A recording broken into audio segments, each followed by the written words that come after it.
Hey guys. What's poppin'?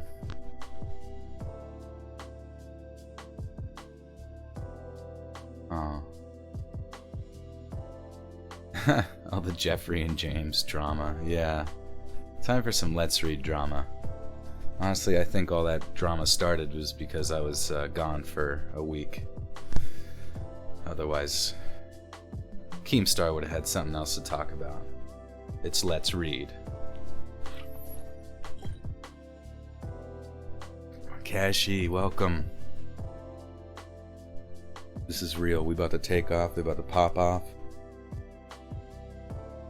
We about to nod off. Just kidding.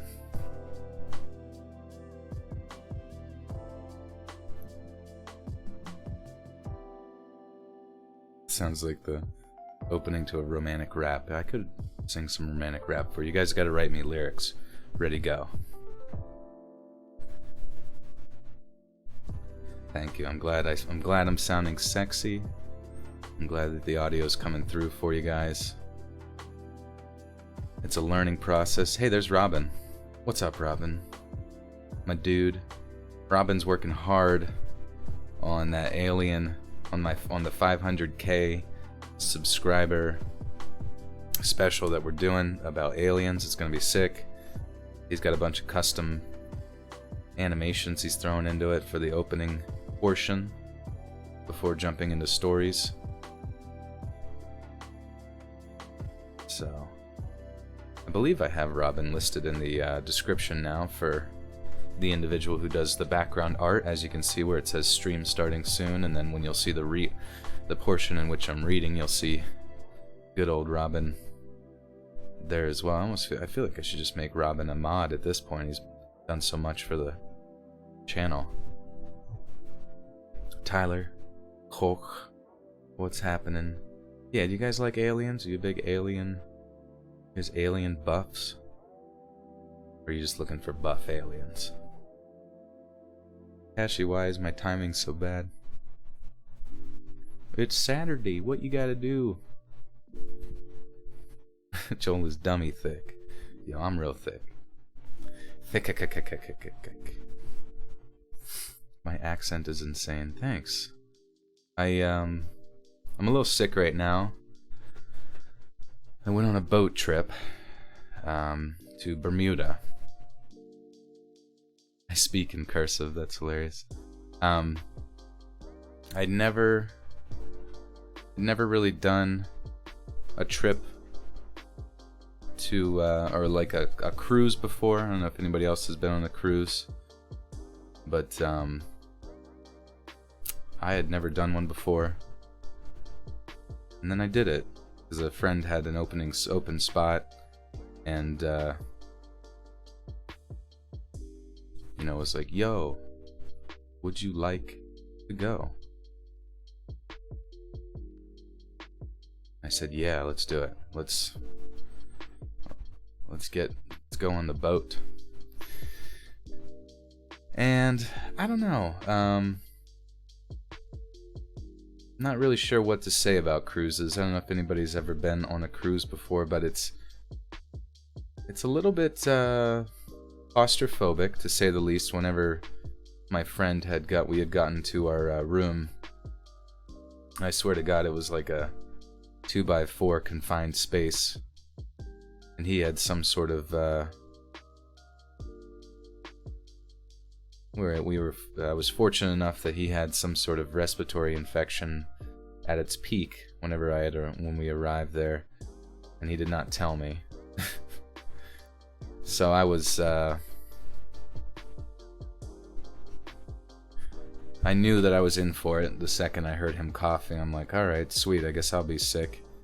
And then lo and behold, the last day that we were getting there, I started feeling my throat get a little sore, and I'm just like, oh, this is stupid. Elder and Lucas with the 20 big boneronos. Thanks for being a good YouTuber. Well, thank you for being a fantastic person and donating. I appreciate that. I try my best to do solid YouTube efforts here on this platform. If a rat would break into my room, what would I do? Honestly, he probably would have less illnesses than my roommate did. So he might, in fact, suck up all the sickness for me. But I don't know, I wasn't, it was like a bunch of people from my work that went, and they were great people. It was just like, I feel like cruises are more oriented for like couples and stuff like that. Because it just seemed like, it kind of just seemed like a lot of people, you know, were there as couples, and the stuff that you could do, like go to like romantic game shows and that kind of thing, and just kind of like lounge around and eat food, like all of that's fantastic, but like I'm definitely more, I sound like John Cena, that's so funny. John Cena. But I'm more of an individual who likes to kind of be engaged in something, you know? And I wasn't there with any sort of significant other or whatever, so it's just kind of like, just kind of felt like I was just kind of dinking around, you know? Fennekin's with the $2. What's up, Fennekin? Says, hola, how's you and Pradeep's kitty doing? He's good. He's sitting, actually, so even though I have a stand-up desk, I have a computer chair that sort of just is in the corner of the room, and he's over in that computer chair now licking his tummy, which is pretty funny looking because he's just a chubber. He's really getting in there, cleaning whatever it is he's got on him. But thank you for the 2, Fennekin. It's good to see you back. And Janelle with the 2 says, I'm having a crappy day. I'm sorry, Janelle. Why? Why a poopy day? We want good days. Well, hopefully this stream can make your day a little bit better. Cashy's making people's day better here with the 21 soaking wet maple syrup doll hairs from Canada. Says, listen, Joel, welcome back. I don't need James Charles drama, just a stream. Though I'm about to miss the whole live. I wish me a safe flight, please. I'm about to take off. Oh, okay. Well, shoot. Well, thank you for the donation first off, but please be safe when you take off, wherever you're going. I hope you have a good one. A good one of thems. You know, I know that you're not supposed to have your phone on in a plane, but, you know, sometimes you just have to take the wheel. Let Jesus take the wheel with that one. Say, sorry, Captain. I got a stream to watch. And moderate, come on. I'm just kidding.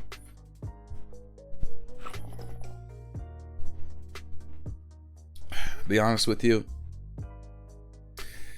it's pretty hilarious sometimes, like the drama that can start with a YouTuber,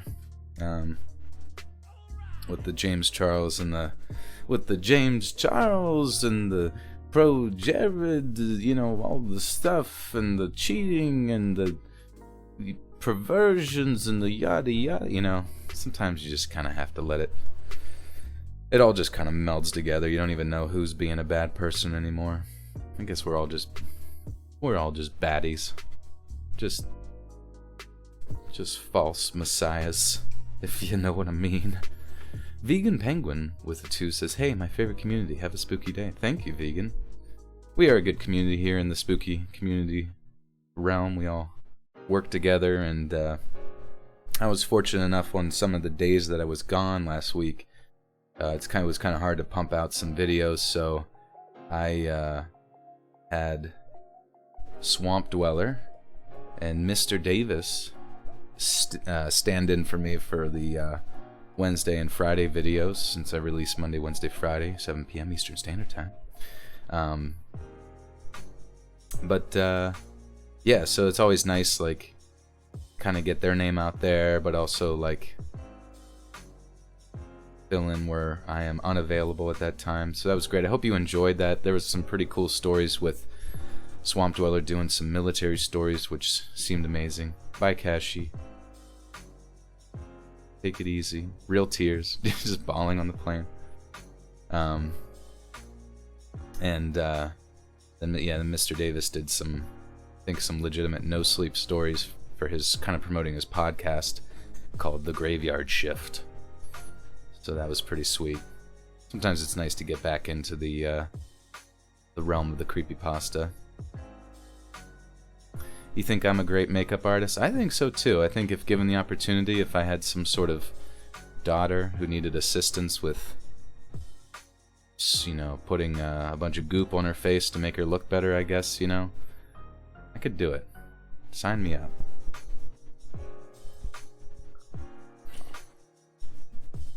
I'd give her big rosy cheeks. Perhaps some like eye, you know, some shadow under the eye to make her look more intimidating.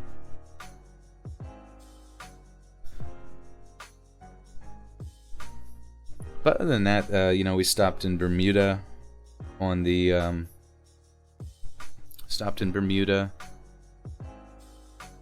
which I didn't realize is at the same latitude as North Carolina. So a lot of people, you know, sometimes think that sometimes people think that Bermuda's somewhere down in the Caribbean or the Caribbean, the Pirates of the Caribbean, and it definitely was beautiful.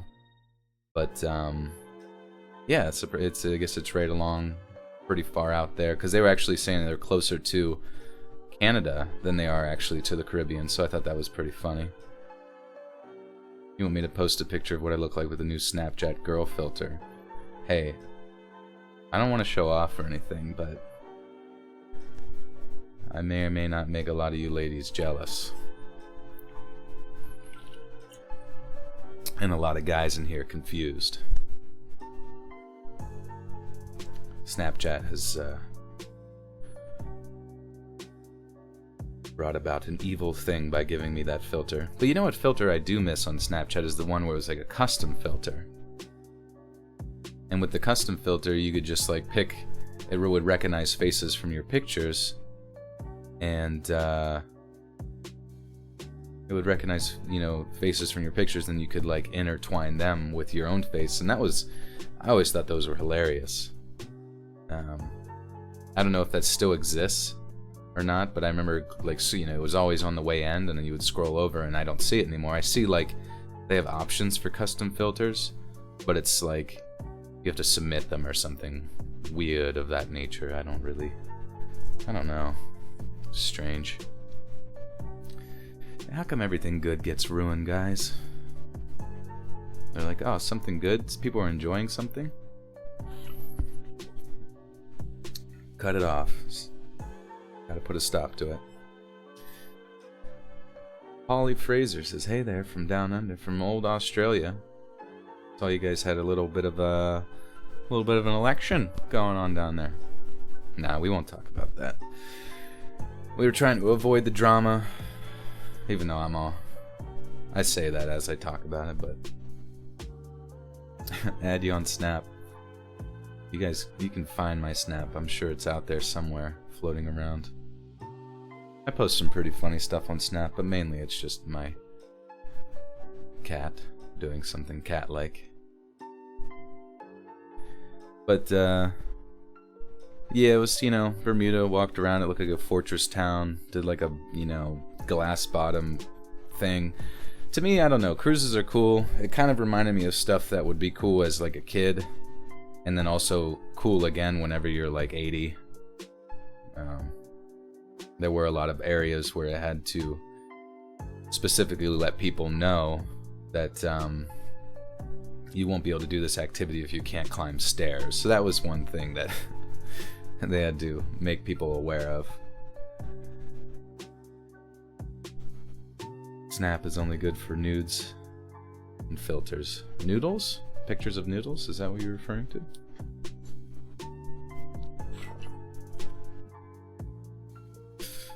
Nina Love with the 5. Doll Hair says, made it to my destination for my birthday vacay, and the arrival is even better because I can hear you stream while I rest a little. Welcome back. Well, thank you, Nina. Hope you have an amazing birthday and vacation combo. That sounds perfect. So yeah, pardon my sniffles here and there. I may even sneeze. Pull the mic away from it so I don't blow your ears out. This might be kind of a quick stream, my friends, because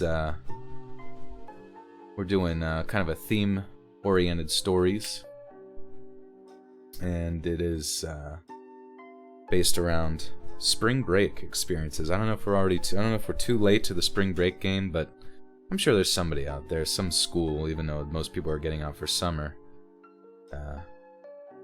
Maybe they're doing their spring break way late. Spartan's here. What's up, Spartan? Says, the other day you played loaded questions with my friends, and one of the questions asked as to what would you butter, and you put butter socks. Yeah, I would wholeheartedly 100% agree with that decision. Do an evil laugh.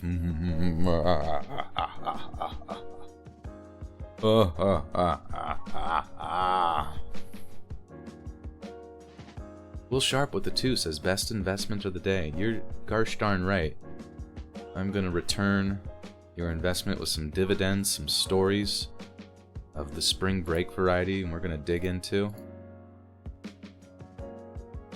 If you're wondering what this music it's from the channel No Copyright Music Free Audio Library. The very iconic channel. And this is called No Copyright Music Chill Lo-Fi Hip Hop Beats Free Copyright Free Lo-Fi Hip Hop Chill Hop Music Mix. So that covers about every piece of metadata possible, but it's definitely my go-to. Now, venturing over into the spooky realm, we have Iron, Cthulhu, Apocalypse. And he is a fantastic dark ambient artist who provides my channel with hours upon hours of dark ambient background music to get you in that spooky mood. I know for a fact that he will accomplish that. Accompanying my voice today as we hear about people's experiences that got a little tad spookified during spring break. Now, for those who have not been to a stream before, or maybe they just have not heard, I use an H4n microphone for my recording. Right now, hooked up to my, kind of have jerry-rigged to some headphones, a book light, and a lavalier mic, or a lapel mic. So if you guys are in the microphone making business, lavaliers are only $20 on Amazon, and they are the best quality, I would say.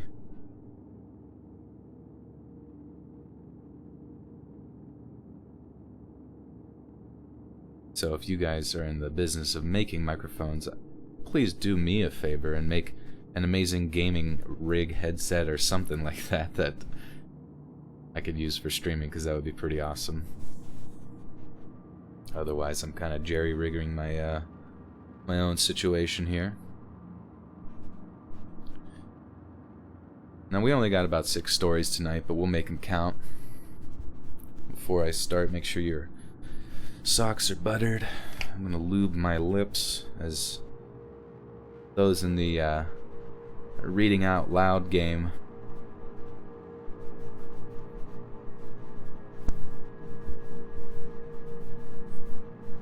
might not be familiar, but when your lips are lubed with some nice Vaseline-based salve, your reading ability is buffed about 3,000%. I should make a separate video on the equipment you use. I probably won't do that, but I definitely should include somewhere where what I use. I mean, really, it's pretty much the H4n for recording. I have a microphone arm that comes up off my desk that's connected to the mic, so you can kind of just rotate it back and forth in a nice position that's level with my head. I have a stand-up desk that it's connected to, so I can really, you know, hit that diaphragmatic word.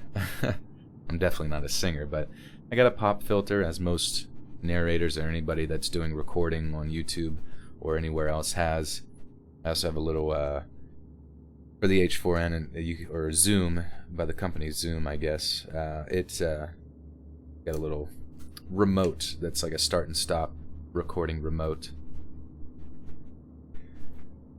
And then I just import all those audio files over to good old Sony Vegas, edit the audio there, kind of export that as a WAV file, and then remove the background noise using Audacity, which is a free program. And then from Audacity, I export that back as an MP3, and then basically it's just editing all the visual and musical aspects to the video. I'll upload that MP3 to Patreon for anybody who's a patron. Only $1 a month will get you early access. That's all that stuff. Good stuff is linked down below. But yeah, it's a pretty simple process I got going here, and I kind of got it down to a science so that I can pump out those videos at least 3 times a week here. Also, one really strange thing that happened to me after getting off of the cruise is that while you're on the cruise, you're kind of getting your sea legs, you know what I mean? And you are, you know, swaying back and forth. It's a little nauseating and frustrating. I had to take some antiemetics or some anti-nausea medication to, I guess, Dramamine or something of that nature to help quench that sensation. But after I have gotten back home, I still feel at random times as if though I'm kind of swaying on a boat, and like I'm getting pulled down with the sea waves and all that kind of stuff, and even, you know, standing, lying, and it's really weird, because I don't know if it's just my equilibrium is just really off right now, and it'll take some time to come back. But yeah, it's like I got my sea legs, and now I gotta get my land legs back, you know. And also one of the motivations I don't think I'll go on a cruise again. Zoe Marie with a 5 says, just graduated college and accepted to med school last week. Future neurosurgeon, but it would make my life if you just said my name seductively. Zoe Marie. Congratulations. That's amazing. Med school, neurosurgeon. That's some serious commitment right there. There was a movie about a neurosurgeon. He does research. It's called The Fountain, starring Hugh Jackman and Rachel Weisz. It's one of my favorite movies. I would highly suggest you watch that. Perhaps you'll gain a certain sense of appreciation for the life of a neurosurgeon, or maybe you've already seen it. It's pretty bomb. So this is called Convenience Store Nightmare.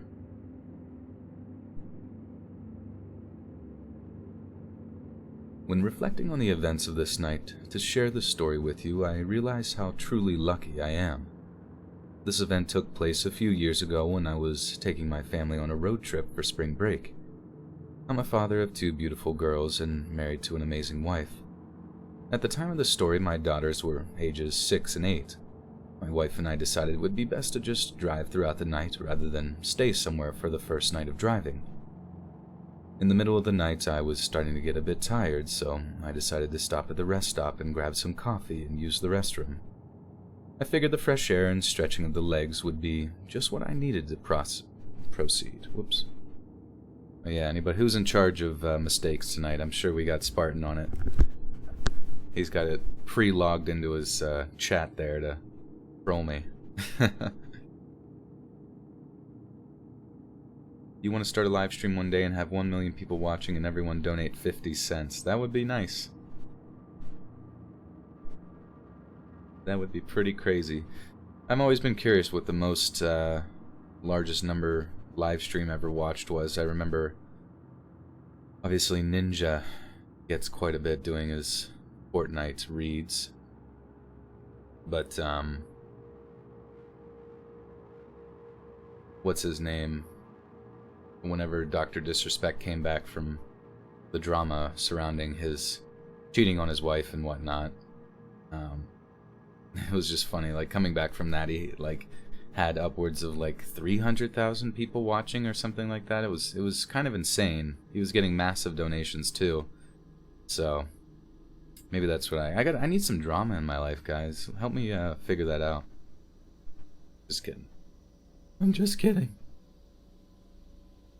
I figured the fresh air and stretching of the legs would be just what I needed to proceed forward. Damn. I figured the fresh air and stretching of the legs would be just what I needed to proceed onward. When we got to the rest stop, there was almost nobody there, which I guess wouldn't be super uncommon for the middle of the night. There was, however, an extremely old woman sitting at the counter of this 24-hour market, as well as a black car on the far side of the parking lot. I told my wife to remain in the car with the sleeping girls, and I would be right back. I walked inside and greeted the older woman with a hello, and she still continued to keep her back to me and ignore me. Weird, but I honestly didn't care. I was in the bathroom for several minutes. After I went to the bathroom, I washed my face and tried to wake myself up a little bit. When I walked out of the bathroom, a real nightmare began. There were two men holding up the convenience store. One of them was dressed in all black and holding some kind of blunt object, and the other was wearing a t-shirt and was covered in tattoos and what looked like blood all over the aforementioned t-shirt. He was waving a knife around, gesturing and posturing towards this poor old woman behind the counter. I didn't know what to do. This woman was in danger, but my family was outside. I didn't want to bring any unneeded danger to them. Actually, I didn't know if they already were. Oh, okay.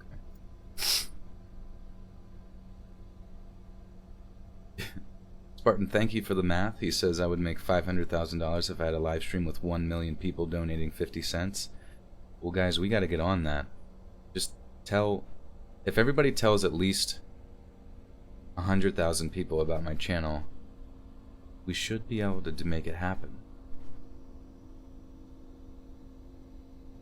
Actually, I didn't know if they already were in danger and could be in need of help outside.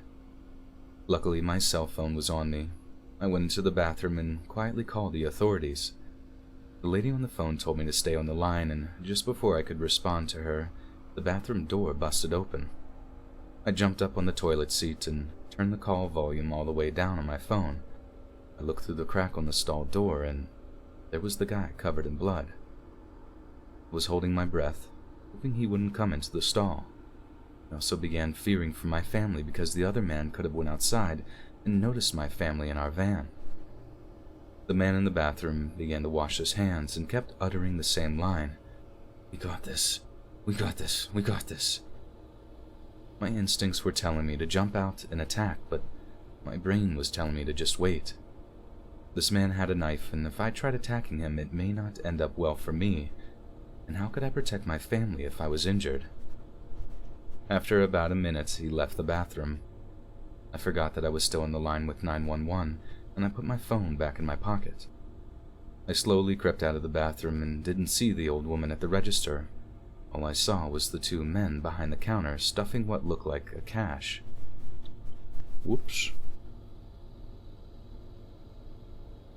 Stuffing what looked like cash in a bag. I saw sirens coming through the lot, and that's when I decided to book it out the door and back to my family. As I ran out the door, one of the men lunged at me with a knife, missing ever so slightly, causing me to fall to the ground. At this point, the cops were already running into the store. One of the men immediately fell to the floor and threw down his weapon, but the man covered in blood tried to run out the back. The cops were able to get him quickly and apprehend him without incident. Both men were arrested and placed in the back of patrol cars. The elderly employee was okay and apparently only suffered minor injuries. The reason why I didn't see her was because one of the guys had knocked her over the head with a blunt object and she had fallen to the ground. I got back to my car and thankfully my family was all right as well. My wife thought I was taking a while and was wondering why I wasn't answering my phone, but I couldn't leave the car with the kids inside alone.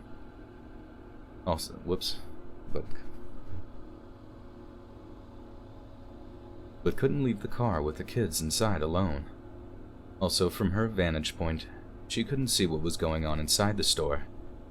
As I was giving my statement to the police, I found out that when I walked in, the employee behind the counter wasn't ignoring me. She was watching the live camera feeds of the outside of the store where the guys were pacing back and forth. Very grateful that myself or... Whoops. Dawn is eating a burrito. That's good. That sounds delicious right now, actually. I'm kind of a burrito guy myself. Burrito connoisseur.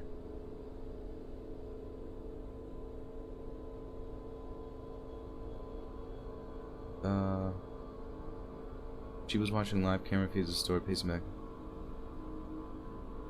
I'm very grateful that myself nor my family weren't harmed during this terrifying event. We were able to continue on with our trip without any other issues, but understandably I was shaken up for a while and certainly didn't have a clear mind for our trip. You never in a million years think something like this can happen to you. Looking back on it, it almost feels like a dream or more of a nightmare. Anyway, I hope none of you are reading this have to experience something this unsettling in your lifetimes.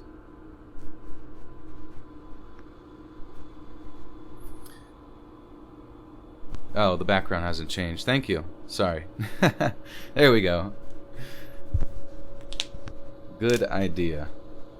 Updating that. So, at the top you can see that look how amazing that is. Like, Robin Mikalsen from the great country of Norway is such a talented dude. Like, made that really cool rain background with like sort of the Wendigo. I mean, I talk him up every stream, but I mean, like, when you see this dude's work, and he actually does streams as well where he does his art and stuff, but he has so many, and most of this stuff I believe was all taught to himself, and just crazy.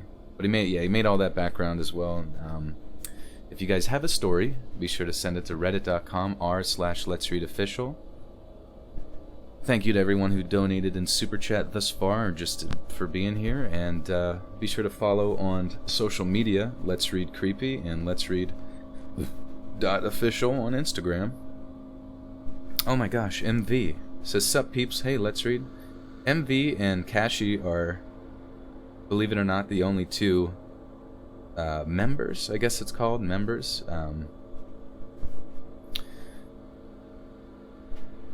It's kind of like subscribers on Twitch.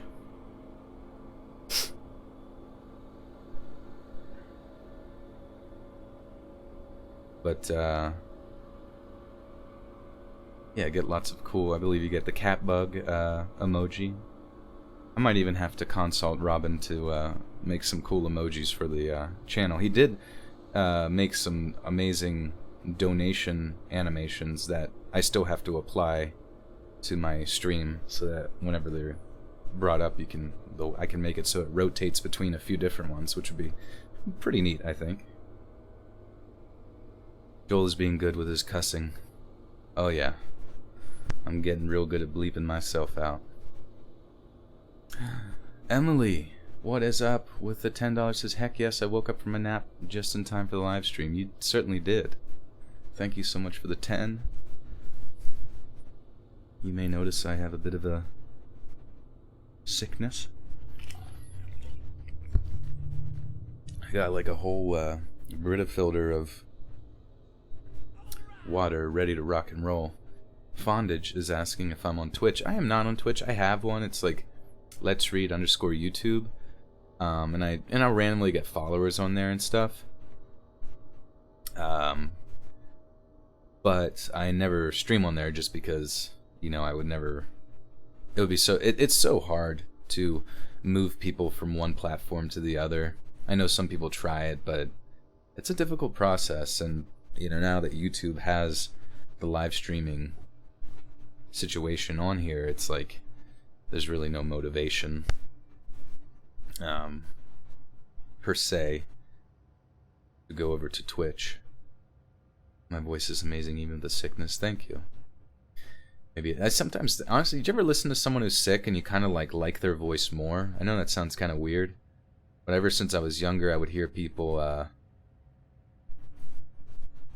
ever since I was younger, I would hear people who were sick, and I just kind of like liked their deep voice whenever they were sick, or some sort of change in their tones.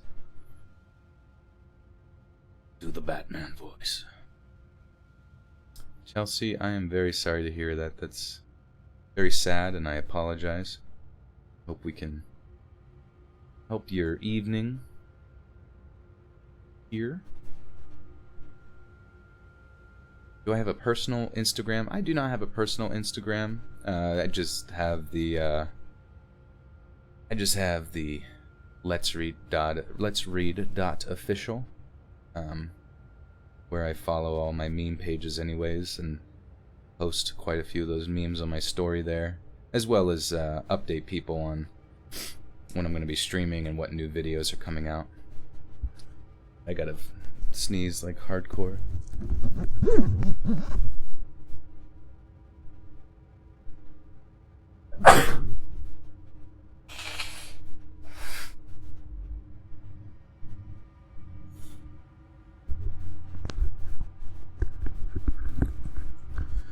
Ooh, sorry about that. Can you donate a banana bun? If you could, just put it in your like computer's disk tray or something.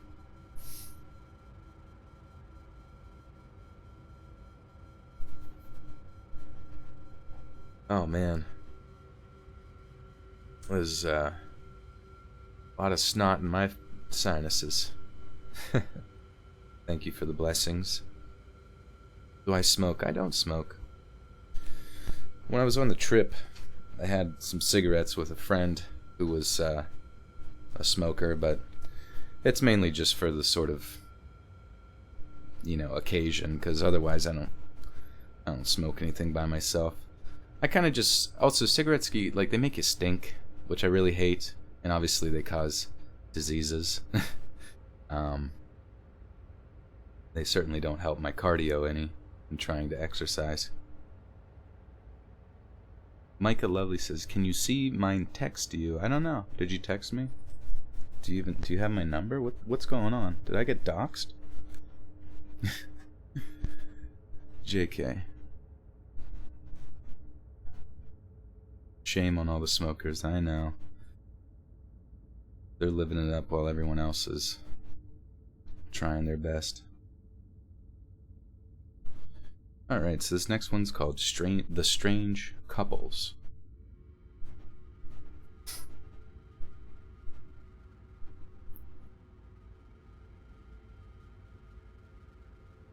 Beaches often come to mind when you think about spring break.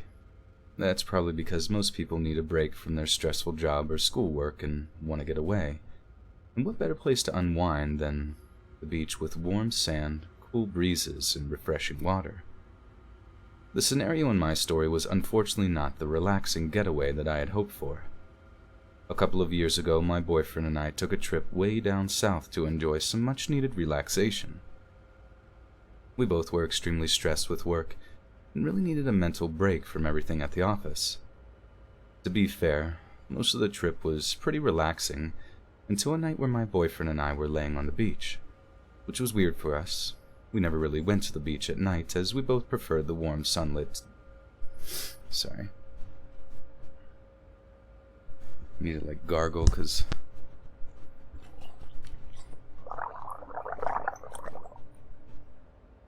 I just, like...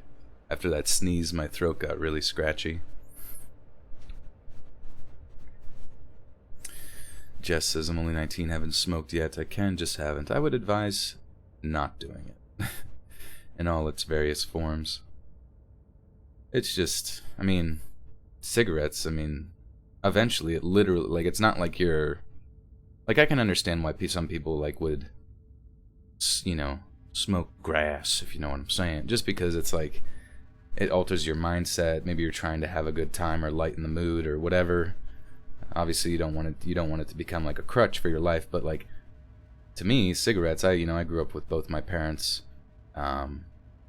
essentially addicted, and most of my family addicted to cigarettes, and obviously it's kind of like a low-key thing that's not necessary. It's not like it's heroin or something like that, but it's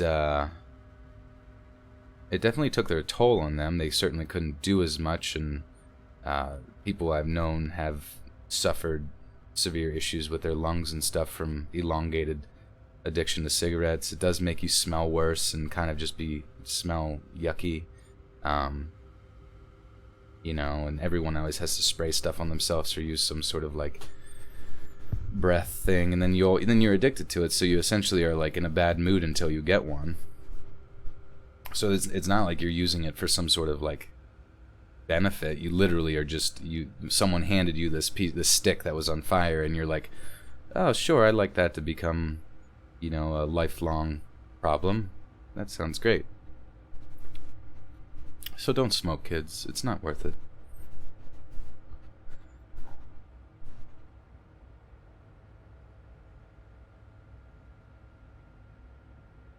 The scenario in my story was unfortunately not the relaxing getaway that I had hoped for. A couple of years ago, my boyfriend and I took a trip way down south to enjoy some much-needed relaxation. We both were extremely stressed with work and really needed a mental break from everything at the office. To be fair, most of the trip was pretty relaxing until a night where my boyfriend and I were laying on the beach, which was weird for us. We never really went to the beach at night as we both preferred the warm sunlight during the day. We were watching the moon reflect off the water when we saw two people walk up to us seemingly out of nowhere. I noticed that one of them was a girl, quite pretty actually. She had wild, curvy hair, and from what I could see of her eyes, they looked very dark.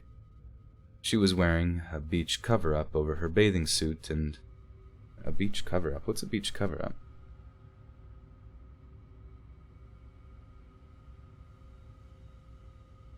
Yeah, and when you drink booze, it makes you want to smoke. Catwoman, probably best not to spam that you want people to subscribe to your channel, because the whole chat system picks that up anyways.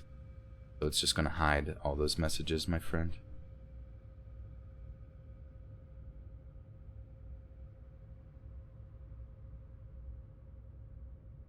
She was wearing a beach cover-up over her bathing suit, and she was with a guy. I assume her significant other, because she was holding his hand. He had a huge beard with long brown hair that was in a bun.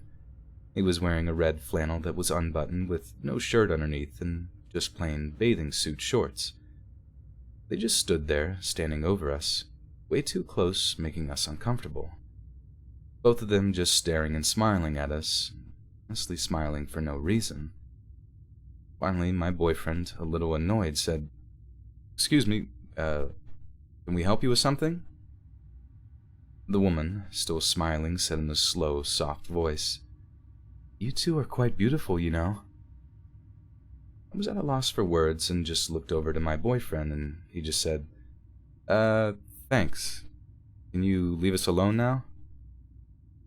Clearly, his annoyance was turning into anger. The woman looked at him and said in a chipper, creepy voice, "No, thank you," while she still continued to smile. Her boyfriend still continued to just stand there, stiff and not moving. After a moment, another couple came over. Again, both were smiling. She also had a cover-up on, but was sporting some pigtails that were not even close to symmetrical, and her boyfriend had a really curly, shaggy-looking hair. The woman standing basically on top of us adverted her attention to them and said, "Look, a new couple." I was pretty unsettled, and these four people just kept inching closer and closer to me and my boyfriend. My boyfriend finally stood up and stepped to one of the guys and said, "Yo, take one more step, man," and all four of the smiling weirdos began laughing, and before I could even react, one of the guys lunged on my boyfriend. It was the scariest thing that I had ever seen. Both men started to beat up my boyfriend while both girls just sat there and laughed. I tried to intervene, but one of the girls tossed me to the ground. The two guys then threw my boyfriend down in the sand next to me, and with a blink of an eye, their permanent smiles turned into faces of anger and malice. Somehow, my boyfriend had the mindset to do something to help us get out of there. He kicked the ankle of one of the girls, so she stumbled. This brought the attention of the others to her stumbling backwards in the sand. In this split second, he grabbed my hand and we ran as fast as we could towards our resort. Looking in the distance, we could see the two couples standing there, but they were not giving chase. We got back to our room and locked the doors and turned the lights off. All night long in the hallway, we could hear giggles and shushes. I don't know if we were just paranoid, but I think we both feared that it was the freak shows from the beach.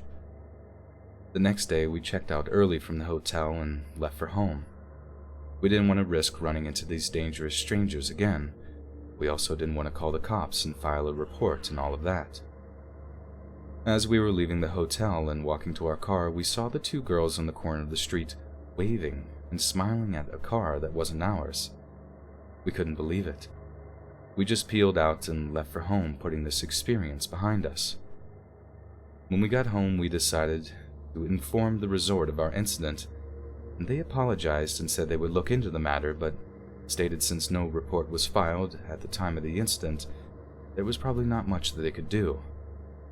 I know some of you may not find this story particularly scary on the traditional sense, but encountering such psychotic people who would harm strangers without a second thought is by far the most traumatic experience of my life. Yeah, happy vacation. Sensible sign with the two says, for the breaking character scare you gave me. Oh, I wonder which character did I break?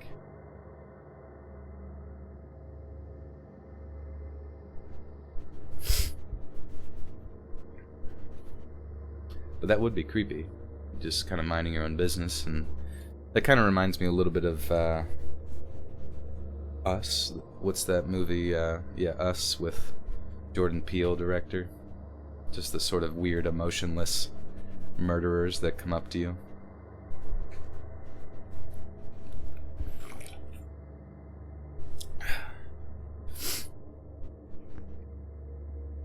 So we're up to about 230 some viewers right now, live. It's kind of funny, because I think, because at one time before I left for the trip and stuff, or kind of had to get a bunch of stuff done, we had like 1,200 people in chat at one time, which was insane, like 1,200 concurrent like viewers all at one time. And that was like a new definite new record, because we usually get around 300, 250 to like maybe 400 at the most. So that was pretty wild. But I think it was because I did the stream like closer to midnight. And sometimes I'm wondering if maybe I should start streaming real late like that more often. Gothic Rose with the 2 Canadians says, listening while editing, you're awesome. Well, thank you, Gothic. I hope editing's going well. Is that... I assume that's for some creepypastas as well.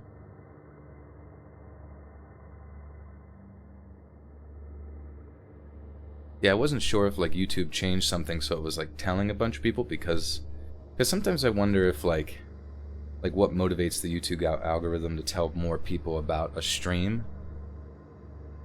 Like, I just don't get it. Like, if you follow a channel and you have the bell activated, what, like, if you go on Twitch and you have, like, you follow someone, you get notifications on your phone every time they're live.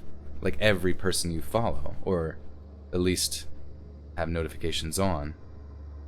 But on YouTube, it's so inconsistent with who YouTube tells, their subscribers that a new video has released or whatever. I just find it so odd sometimes.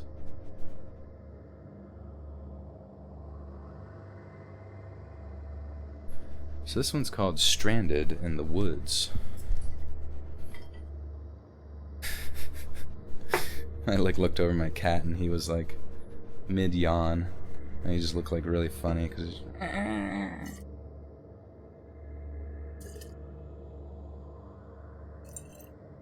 ASMR cup filling. Do you guys follow any like ASMR channels or anything like that?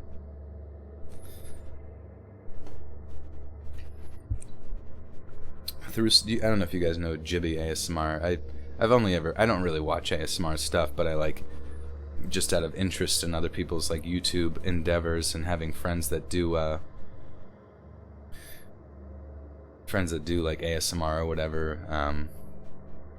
I learned through the grapevine that my one buddy, it's such a stupid, pointless connection, but the one buddy like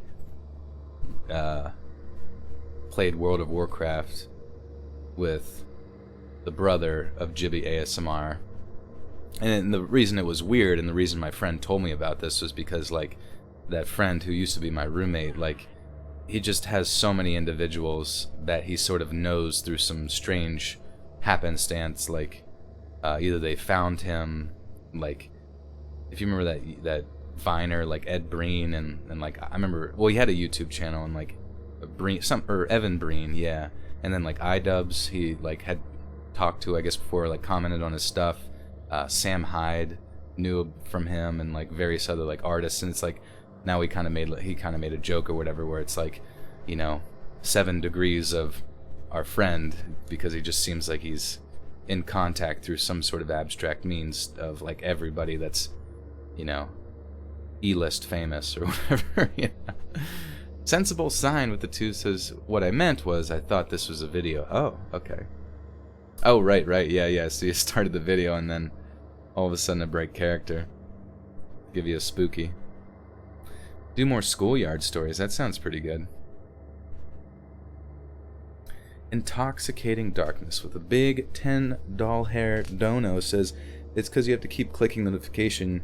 You can have it so it only notifies you sometimes or all the time. Okay. Yeah, maybe people are just unaware of that. I put a little thing when the video starts to say, I put a little thing that like lets people know, it's like a kind of a over, what do they call it? Just sort of like an overlay that tells people to click that bell, and everyone's heard that a million times from every other person, so I think everyone knows to hit the bell. Freeze says, yeah, you've watched a lot of Jibby, Frivolous Fox, but the last few weeks listening to the horror stories mostly from myself and sometimes animated stories. Nice, yeah. Yeah, I definitely feel that my stories certainly have ASMR appeal to it. I just to kind of break into that market with like the sort of metadata of like putting tags and stuff like that, or I feel like it almost has to go into the title, and I don't know if I should put that in the title, because I don't know if that would like also turn people off or something like that. I don't know. I sometimes overthink how to do YouTube or whatever. Sometimes you just got to do it, and it seems like it figures itself out anyways. It's so strange. MV says, am I the only one that says Asmer? It does look like that. Eat Asmer. Stranded in the woods.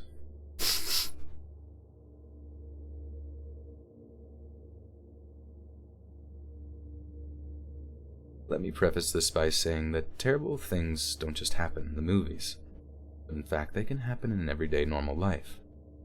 Most people are lucky enough to go through life without any major encounters. I had an experience that I would like to share to see what people think. Was I rational in my choices? Did I overreact? What would you have done? I think hearing responses will be therapeutic and perhaps help me get past the events of this story. Last year I attended a college at a major university. Whoops. That doesn't make sense. I attended college at a major university. Oh. I guess, unless college and university is like different, I guess that would make sense if college is like the actual curriculum or whatever. Last year, I attended a major university on the southeastern coast of the United States. Loved it so much, mainly because I didn't have to deal with snow or the cold weather.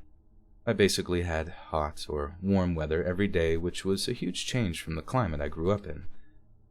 Anyways, on this particular spring break from school, I decided to go home and visit my parents back in Maine. I decided that I was going to try to drive the over 20-hour drive straight through, perhaps stopping for brief naps or food along the way.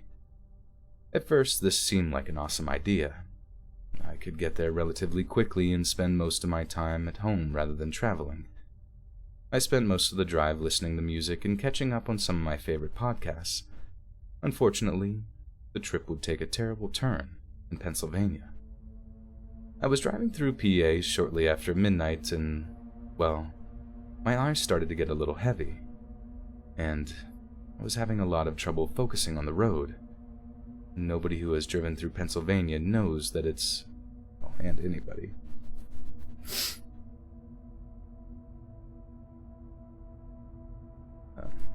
My cat scared me because he came up and rubbed his tail on me as I'm reading a spooky story. He knows not to do that.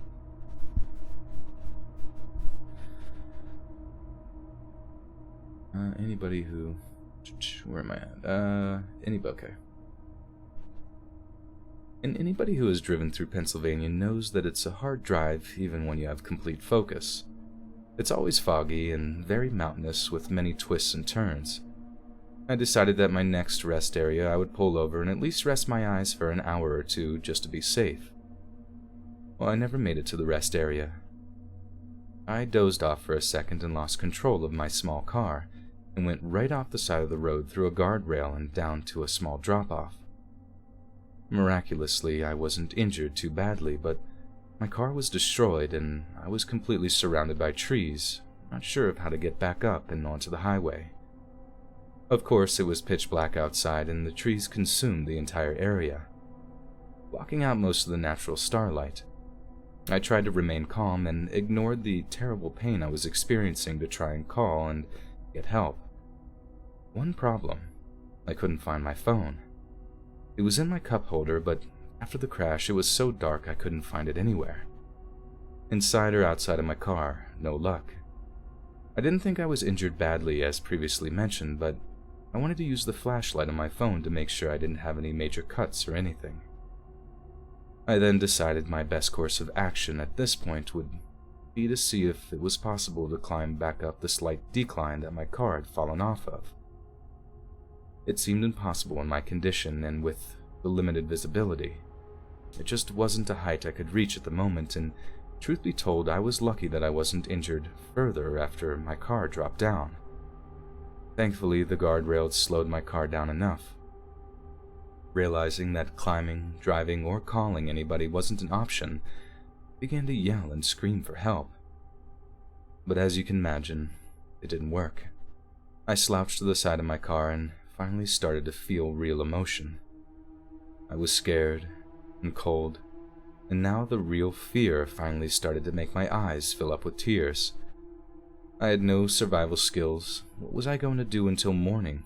Just sit in a ball in fetal position? I decided that walking through the wooded area until I can find an area to climb where maybe there was a slight hill instead of a drop-off where my car was. Of course, now in hindsight, my best bet would have probably been to just stay put because somebody in the morning would have noticed the accident and phoned it in.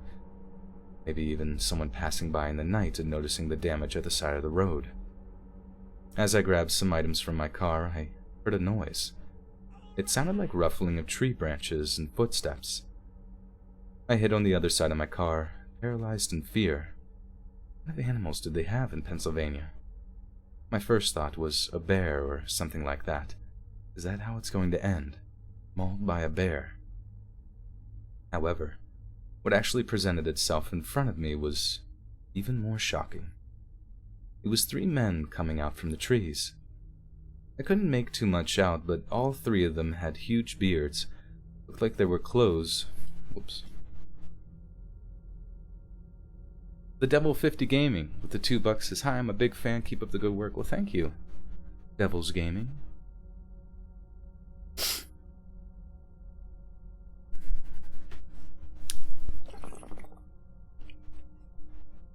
I was half expecting this person's story to be leading to a Wendigo or something, a Skinwalker type situation.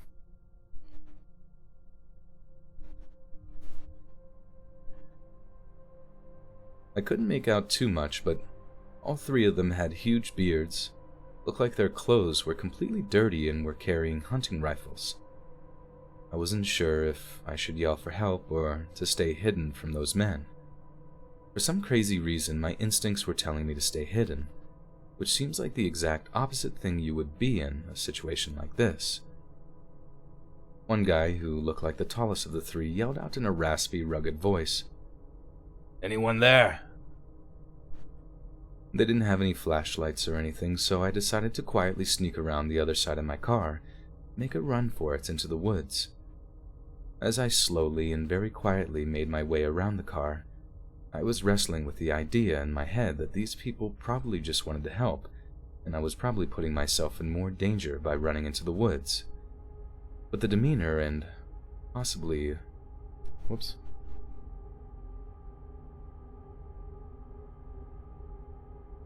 But their demeanor and possibly of getting shot was a chance that I didn't want to take. I was about 5 feet cleared from the car when I started to sprint, and of course in no time at all I brought noise and attention to myself.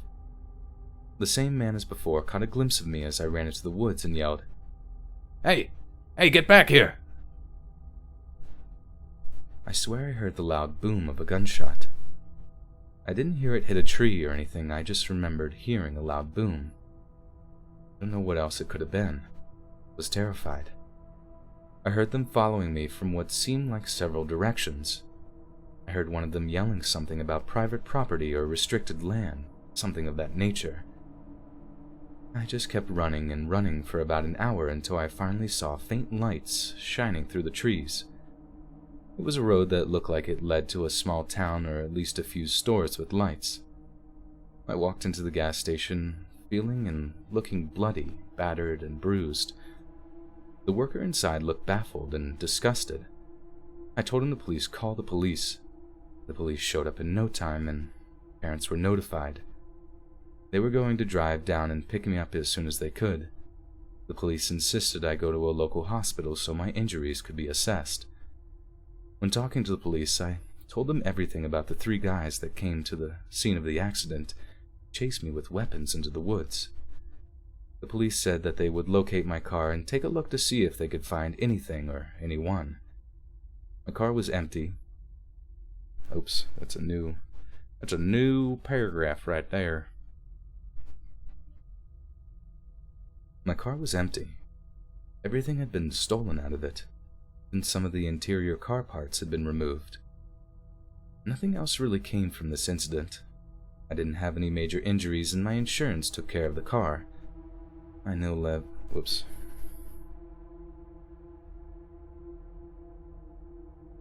Oh yeah, I don't think we have any mods right now. Not that it matters, really. YouTube kind of moderates itself. At least the chat. And then if someone's getting a little extra rowdy, I can take care of it myself.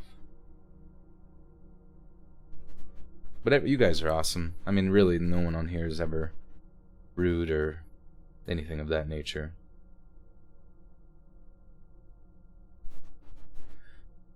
I now live back... Okay. Nothing else really came from this incident. I didn't have any major injuries and my insurance took care of the car. I now live back home with my parents and attend school locally. I try not to drive at night if I don't have to. I guess I have a phobia or something now. I am thankful to be alive and well, but still have anxiety and terrible thoughts pertaining to that night. I don't know what was more damaging to my psyche, having a major accident, or being chased through the woods by 3 random people.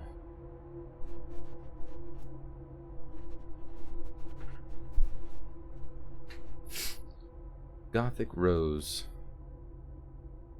I would suggest not doing subscriber bots. I see that Turbo is making a mention. Did you know you can get subscriber bots? It's a good website, blah, blah, blah. I would suggest not doing subscriber bots because YouTube, and I believe it's gotten better as time has gone on, but YouTube can pick that up, and I'm not really sure. I believe there's a certain penalty for the channel potentially losing your channel or definitely not being monetized once you've reached a threshold, so I would not do that and just try to create content, try to collab with people, and just get yourself out there. Because basically on YouTube, it's sort of like a snowball effect. Like as you get bigger, you continue to grow faster, you know. So that would be my suggestion. Natasha Buckley says, absolutely love your voice. Your storytelling style always engages me from the start to finish. Thank you for the amazing channel. Thank you, Natasha. Appreciate that. Yeah, but YouTube lets T-Series use bots. I guess I was unaware of that.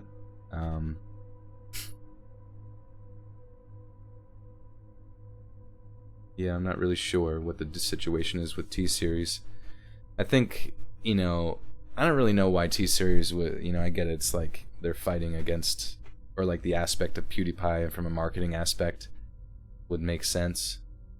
But I almost feel like it would have been better for T-Series to not use any bots at all during that period of time and like organically allow their channel to grow while still using free advertising from PewDiePie. Even though it's negative advertising, I'm sure at least one person out of that million people who watched PewDiePie's newest video about T-Series for the trillionth time is probably like, oh, I kind of like Bollywood music or some random stuff or whatever, you know. But yeah, guys, go give some organic subscriptions to good old Gothic Rose there. I guarantee you will not regret that. It's always nice to see female narrators in the community as well. It's just a nice change up.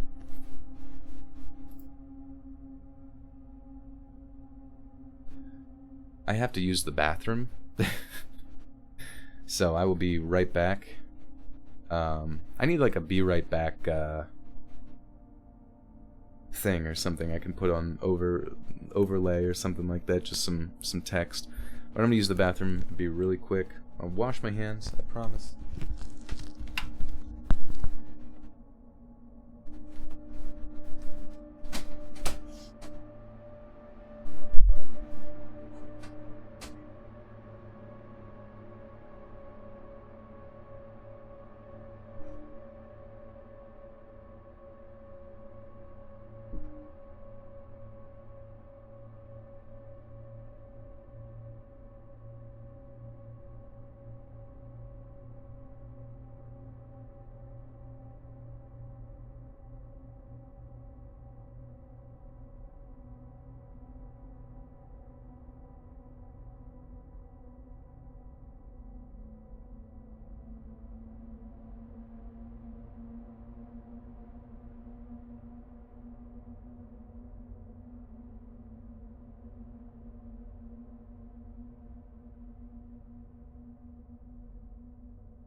Okay, I am back.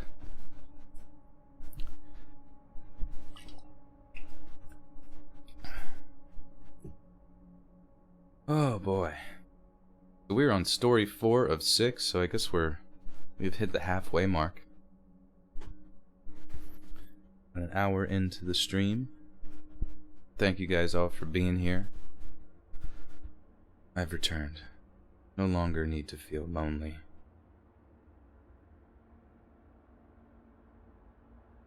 So this next one is called Leo Next Door.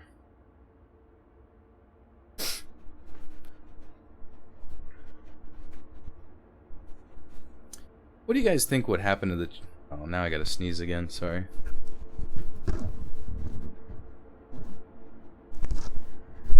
One second.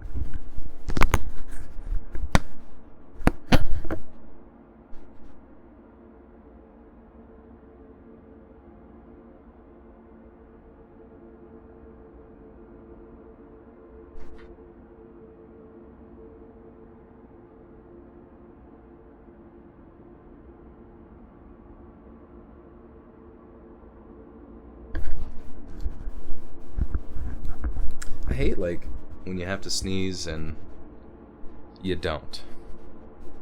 And you just know that it's gonna probably hit you out of nowhere suddenly.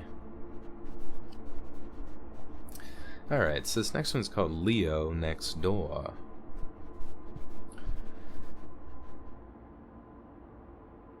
JD Beth says, can you suggest any podcasts on iHeartRadio that have true scary stories like this? I'm not sure. I think, honestly, I've never really used iHeartRadio. As I assume my podcast is on there because I use Audio Boom and they distribute to a few different, podcast providers, Spotify and iTunes being the biggest one. But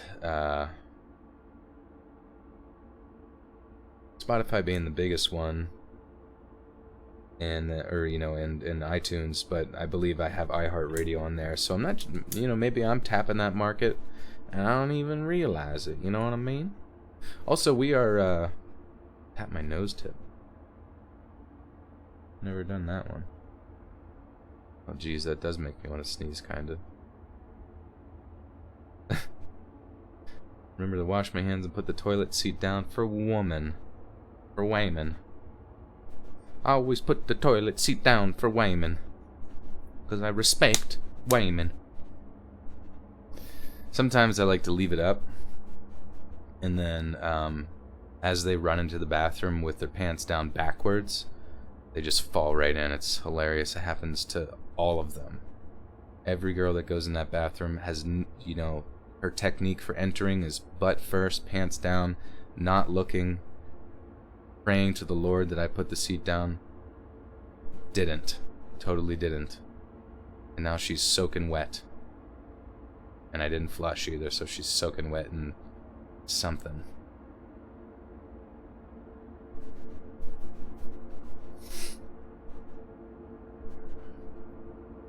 I don't know, maybe there's people that like to sit on the toilet with no toilet seat. They got a bigger rumpus and, don't have time for that tiny seat action.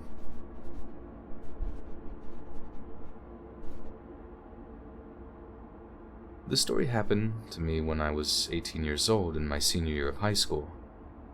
It was spring break of 2009 and my family was taking a trip to my uncle's house in Florida. He lived in a small but really beautiful home in West Palm Beach, Florida. Any of you who are familiar to this area know that it's really nice and a lot of people go there when they are reaching retirement age. My uncle was around that age and really enjoyed the community that he was living in. For as long as I can remember, we would make this trip for spring break. It was cheap and affordable for my parents because we obviously didn't need to get a hotel, and we cooked at his house every night. So the most expensive part of the trip was just getting down there, which wasn't too bad. Next door, my uncle...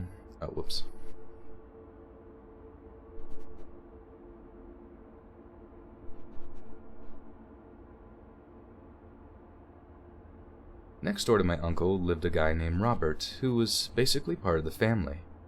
He was an older guy who always made terrible jokes, but knew they were terrible, so usually got a pretty good laugh anyway. My family and I enjoyed his company, especially when we would play cards.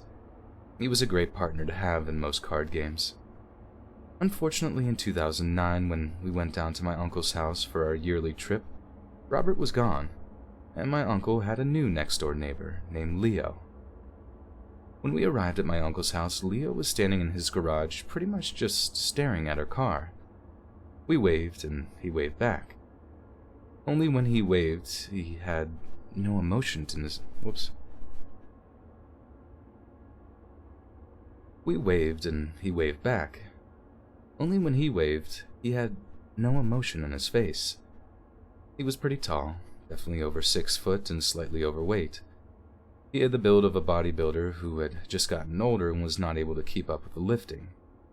He had dark black hair that was parted with a bit of white hair sprinkled throughout.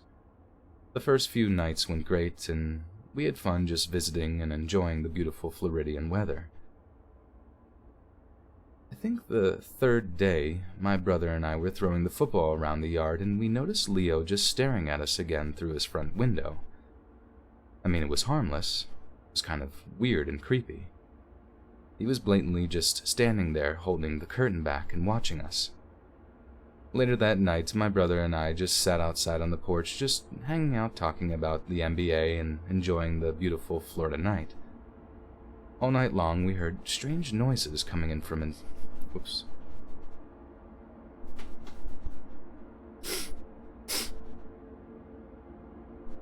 All night long, we heard strange noises coming in from inside Leo's house. It sounded like metal grinding, lots of coughing, and even some faint yelps.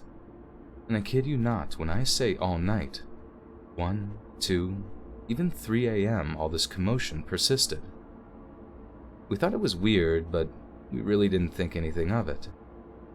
In the morning, we were eating breakfast, and there was Leo, just sitting in the open garage, looking back and forth between his garage and my uncle's house. Was he up so early? This guy literally must not sleep. He was up all night doing God knows what, making all sorts of noise. We asked our uncle if he knew anything about Leo next door, and he said he didn't really. Other than good morning or a polite how are you today, there really didn't... shit.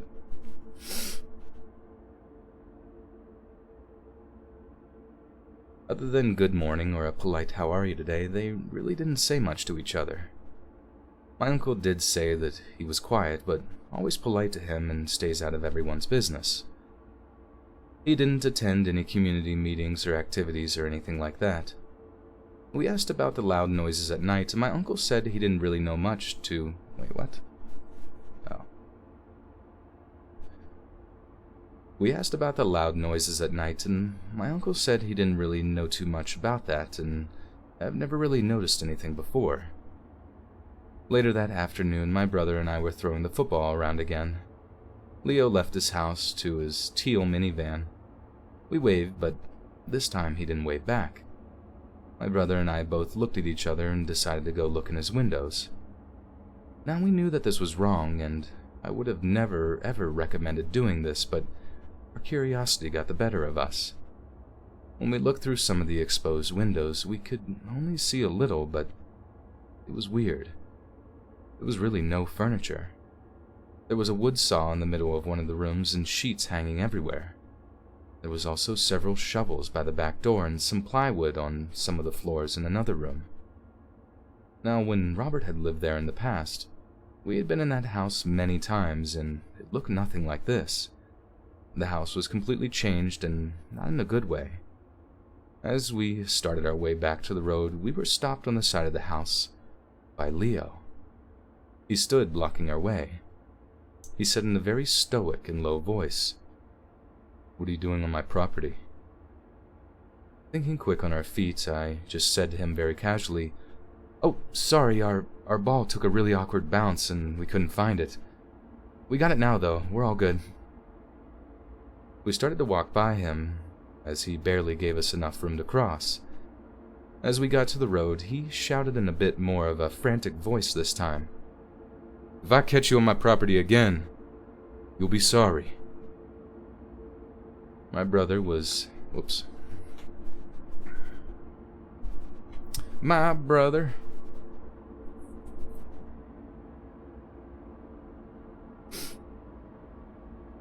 Who's spamming? Oh.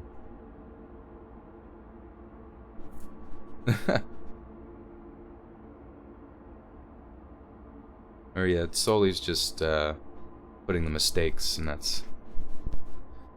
That is that reason. God, I gotta sneeze.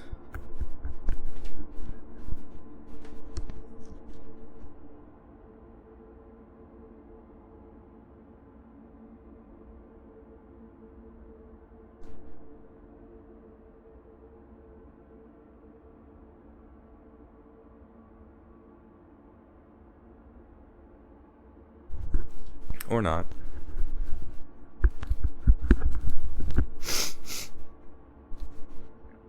Oh, man.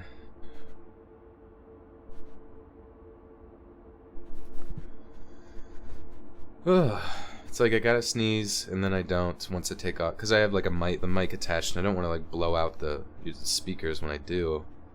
And, yeah.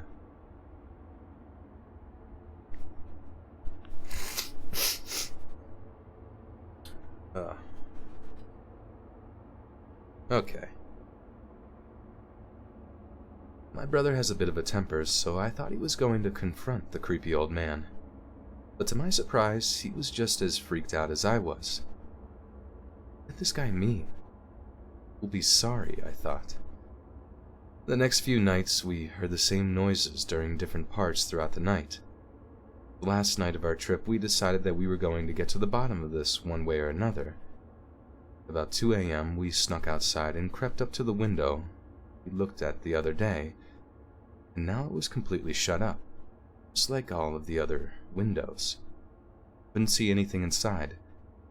Just as we were going to give up and go back, my brother had noticed that there was some light shining from the back. His back door window was exposed. We snuck to the window and looked inside. What we saw inside still creeps me out to this day. We saw a bit of Leo from the doorway, and he appeared to be using the wood saw that we had seen, and on the ground, we saw something that looked like another human, but it was stiff and stuck in a position like a mannequin.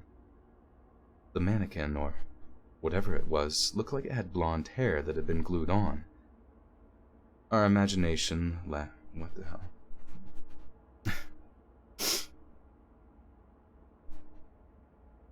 Has our imagination finally gotten the best of us?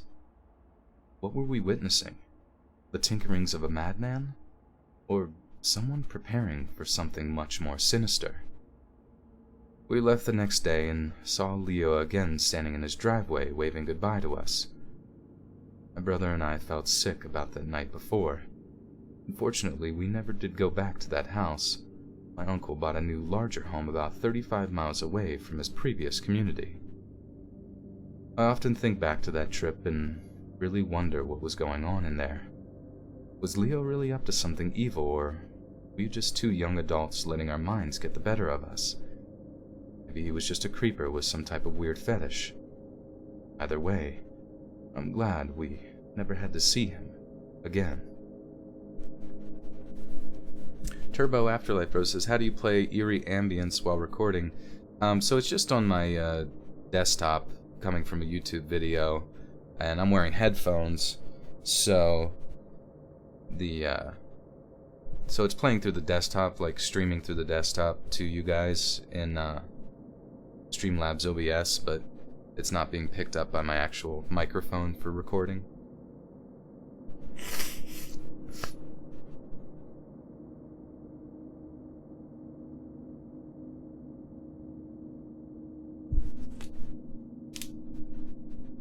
Oh yeah, just so you guys are aware, since Spartan's not here, Jake is just keeping track of the mistake counter. That's why it might appear as if though it's like spam, but he's at the end. Jake, if you want to just put like the number, you don't have to type out the full message or whatever.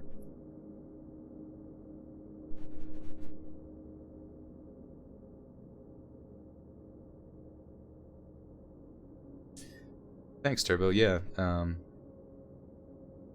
You stop cocaine, bro. I gotta do it. I gotta do it every 5 seconds. It helps my cold.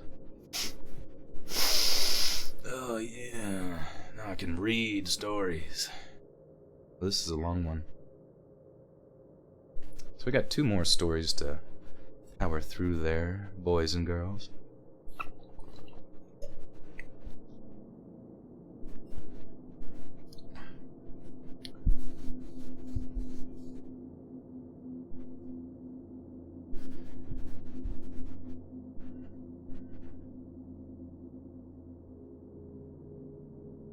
I've only shared this story one other time before, and that was with my brother. I'm hoping that by getting this down and writing it may help me get past the incident, or at least be therapeutic. The story starts when I was in my mid-20s. I had started and stopped college twice already and was constantly in and out of new jobs.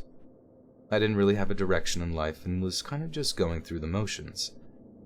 I still lived at home with my parents. I wanted to move out, but simply couldn't afford my own place yet. Our next-door neighbor to the left was Zeke. This wasn't his real name, but when he introduced himself to new people, he always just called himself Zeke. It's important to note that Zeke was a middle-aged, probably about 6 foot tall, with a decent build, other than a slowly developing... Wait, what?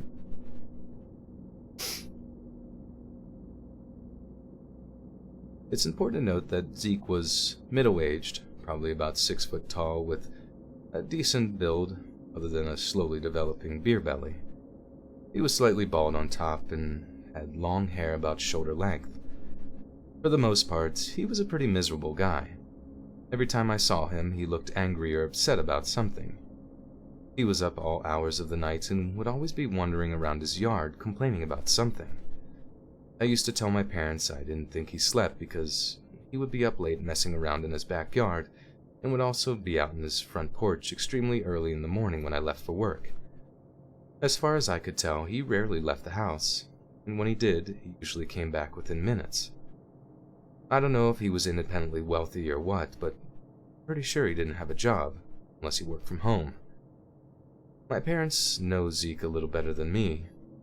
He was their neighbor when they first moved years and years ago, and always tell me that Zeke was a much different person back then.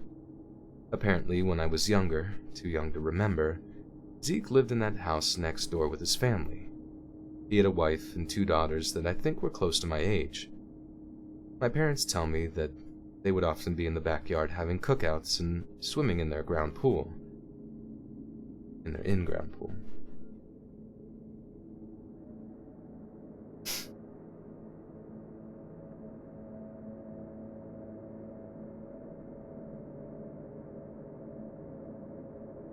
Why is everyone in chat being mean to each other? I don't understand.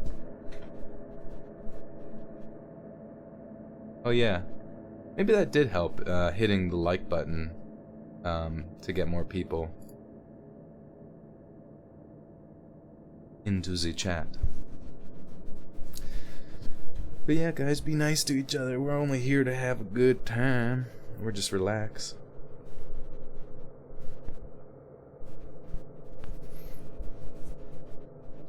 We're not James Charles now.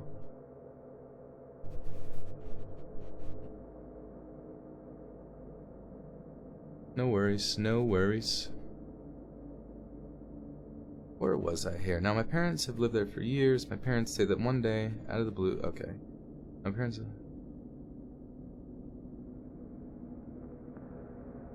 Oh. Okay. Oh, are we in full moon right now? Everybody's feeling the effects of the full moon. My parents tell me that they would often be in the backyard having cookouts and swimming in their in-ground pool. Come to mention it, I do think I somewhat vaguely remember going over there for a cookout or two when I was a kid. Apparently, all of a sudden, things started to diminish. My family would hear fights next door that seemed to always end in the police being called. They would hear the poor children crying as Zeke would unleash his verbal violence tirades on the family, loud enough for the whole block to hear. Now, my parents have lived here for decades, and they would often say that they never heard this family fight, and they always seemed like really great people. So they were pretty shocked when all of this erratic behavior started. My parents say that one day, out of the blue, Zeke's wife left with the children and never returned. As I grew up, I noticed that Zeke spent most of his time in a room adjacent from mine across the sides of our individual houses. This room that he frequented had no TV or no radio, or anything other than a chair. At least that's all I could see from my point of view. He would just sit in this yellow room and seemingly stare at the yellow walls. He would drink beer, sometimes too much, and he would cry. And sometimes he would just talk. Sit there and talk to himself alone in this room. Fast forward to the time that this story took place. It was spring break and most of my friends were going down to Miami Beach. Unfortunately, I was broke and had no job, so I was going to have to stay home. One afternoon, I was sitting on my porch and Zeke came over and approached me. This was probably the first conversation I've had with the man in 5 or so years. He told me he had won some contest, and won a free 3-night stay at some private ski resort in the mountains. He then asked if I would watch his cat, and just make the...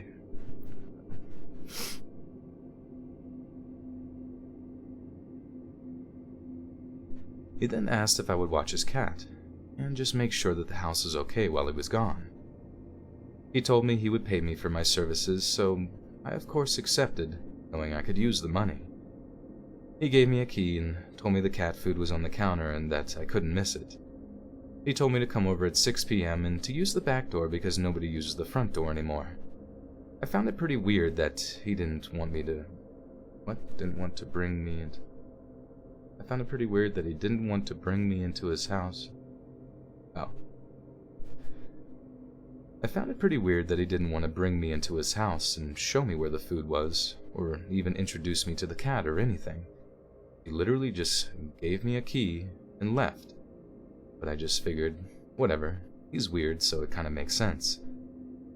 At 6 p.m. the following day, I showed up at his house and walked to the back door as I was directed to do. The backyard was disgusting and not how I remembered. The pool had no water in it, but was filled with half dirt and half murky liquid. The grass was either dead or super overgrown in spots. There was trash and broken lawn furniture everywhere. I walked into the house and it smelled absolutely horrible. It smelled like bad steaks. It was seriously repulsive, but I guess people can go nose blind to certain smells if you're constantly subjected to them. When you walked in through the back door,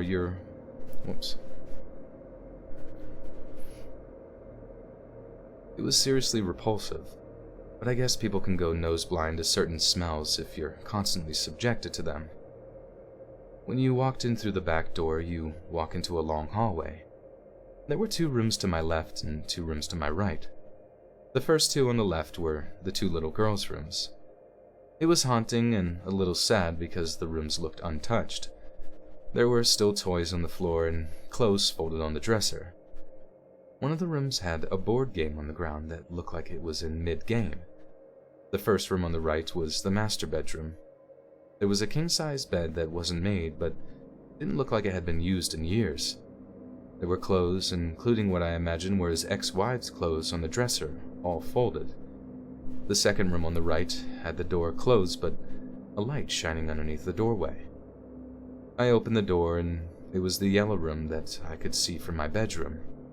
But I could barely concentrate on the room because when I opened the door, I was almost knocked out from the smell. There was also a major chill when I opened the door. It was like opening the door and walking into a cooler or something. I shut the door and made my way to the kitchen and living room that were at the end of the hall. All I can remember thinking is that my friends were down in Miami Beach enjoying spring break, and I was in a disgusting and depressing house trying to make some extra cash. I found the cat dish and the cat food, but hadn't seen a cat yet. I poured the food into the dish and just tried to take in my surroundings. The kitchen looked like a bomb exploded. Garbage and trash everywhere.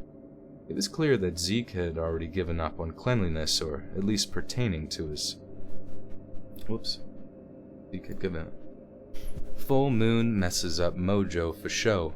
I'm an Australian Aboriginal. Will send you stories of our scary entities. Some is pretty full on. That sounds cool. Here in the United States, a lot of skinwalker stories originate from like the Native American cultures, or any native culture that might be in North America and that kind of thing. But they're pretty consistent with their weird experiences. So that would be really interesting to see any sort of correlation between the Aboriginal cultures and their sort of paranormal experiences. Yeah, we're at 300 on stream. That's awesome. Thank you guys for hanging. Oh, how old am I? Next, so in less than a month, my birthday's on June 4th. I will be 29 years old, which is interesting. Time has gone by quite fast. Laundry time, yeah. What better to do than some laundry and listen to some good old stories? But I've realized I gotta get focused. You know what I mean? Before I used to just be able to eat pizzas, and it was no worries. You just kind of stay the same weight. Now it's like you eat a pizza, and your entire progress that you made is completely shitted on. But I feel like I really got to figure out some sort of strict dieting regimen, as well as staying active going forward, just to get focused. Thank you, Black Rose. Happy you're telling me you're almost 31. Hey, no worries. I mean, I don't know. It's like one of those things that just sneaks up on you. You're like, oh shit. I mean, not that it's a big deal, but it's just weird. Time goes by. Time goes by so quick. Sir Itchy Balls will be 29 November 17th. Nice. Gothic Rose says your birthday's July 24th. You'll be 31. Well, happy early birthday to you.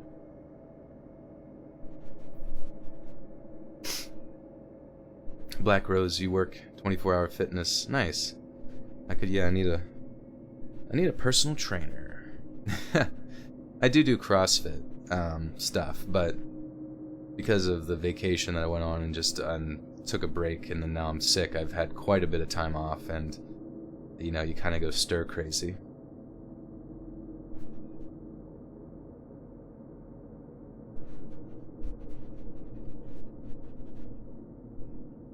You were on the Wall of Fame. That's cool. Was it for getting everybody super jacked? Do I live in a basement? I do not live in a basement. I live on the second story of my home that I rent here. So I guess I technically live... Well, yeah, my room is on the second story. Which is kind of nice. I feel like it's... People are less inclined to walk by your window.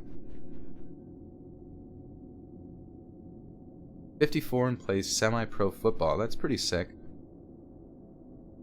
I admire that. Yeah, get started working out now, you know. Always time to start. Just kick it off and stick with it.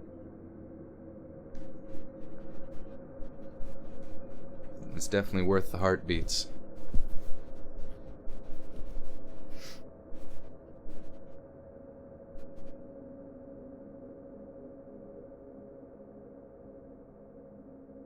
It was clear that Zeke had really given up on cleanliness, or at least pertaining to his residence. But who was I to judge? While I was looking around the kitchen, I couldn't shake this weird feeling of wanting to go back and look into the yellow room. I made my way back down the hall, and actually the smell didn't really bother me anymore, and I didn't notice the cold. Very strange, I thought, so I opened the door and looked inside. The room was definitely strange. There was a brown wooden chair in the middle of the room that just faced the wall. The bottom of the wall had a small vent that had some burn marks on the side of it. I can't explain why, but I just stood and stared at the vent for a few minutes. Finally broke my stare and looked all around the room. There were scratch marks on the hardwood floors. They were more prevalent over in the opposite corner of the room. My heart began to pound rapidly because I thought I could hear voices down in the basement through the vents. It was the strangest feeling that I had ever had. It was fear, but nothing like anything I had ever felt before. I started to focus on the event. Well, not the event, but the event. Sorry.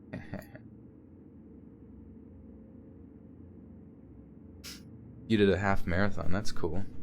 The hardest in the country. You were proud of yourself. It took you through the hills of that particular city. That's sweet. Yeah, the up and down gradient changes do make it very difficult for running. I used to do a lot of trail running before, during like college and stuff, before I got into CrossFit, but yeah, the change of elevation is always really difficult, especially going up a steep hill. You just get so burnt out so fast.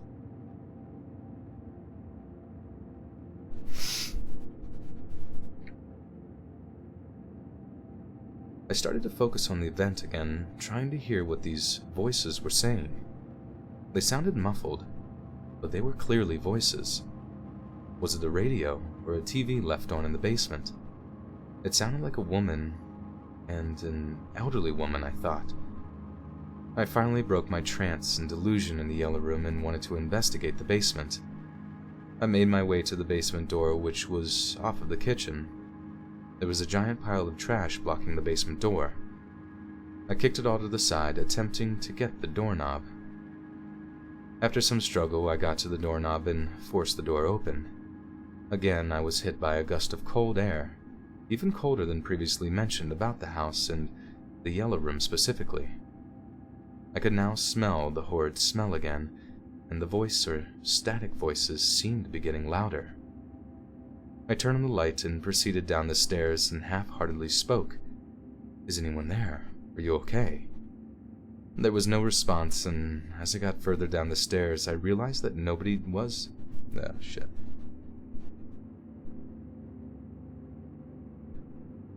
I turned on the light and proceeded down the stairs and half-heartedly spoke out. "Is anyone there? Are you okay?" There was no response, and as I got further down the stairs, I realized that nobody was down there. It was empty. Deserted. Not even any garbage or storage.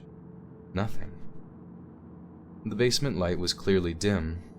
To be honest, there was more illumination coming from the street lights outside the basement window than there was from the light itself.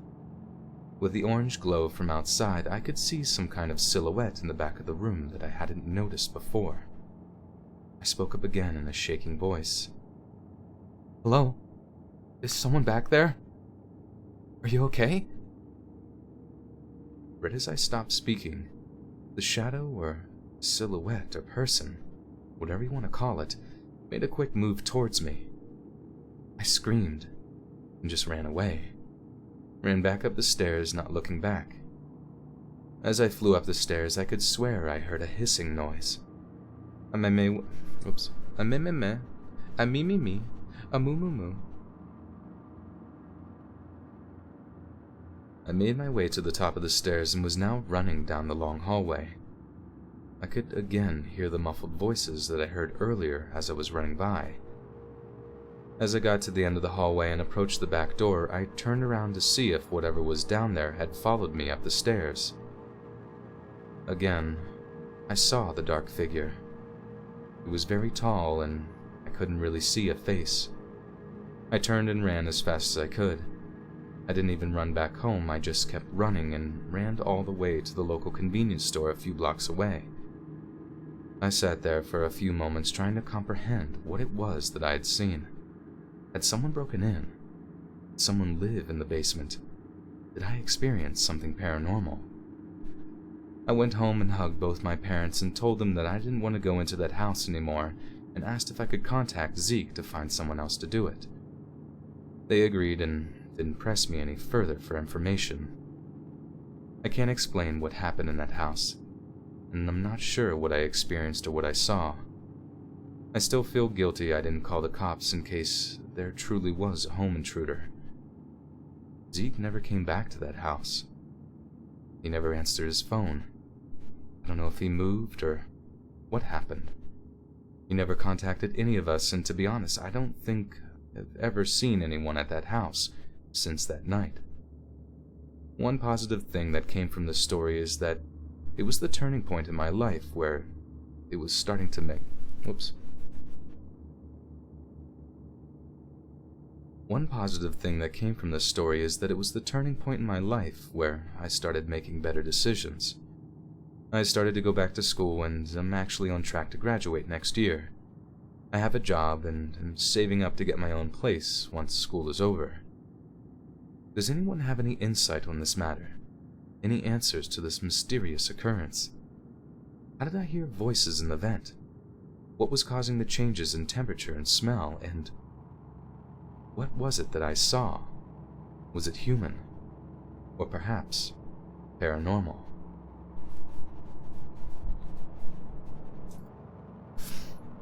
Was it human? Or was it paranormal?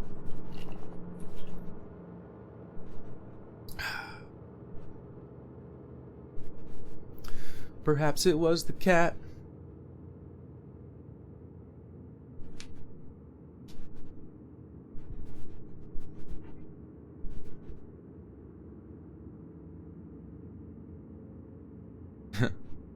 All the dudes are crushing on me, all the girls. Guys, I'm getting crushed by your crushes.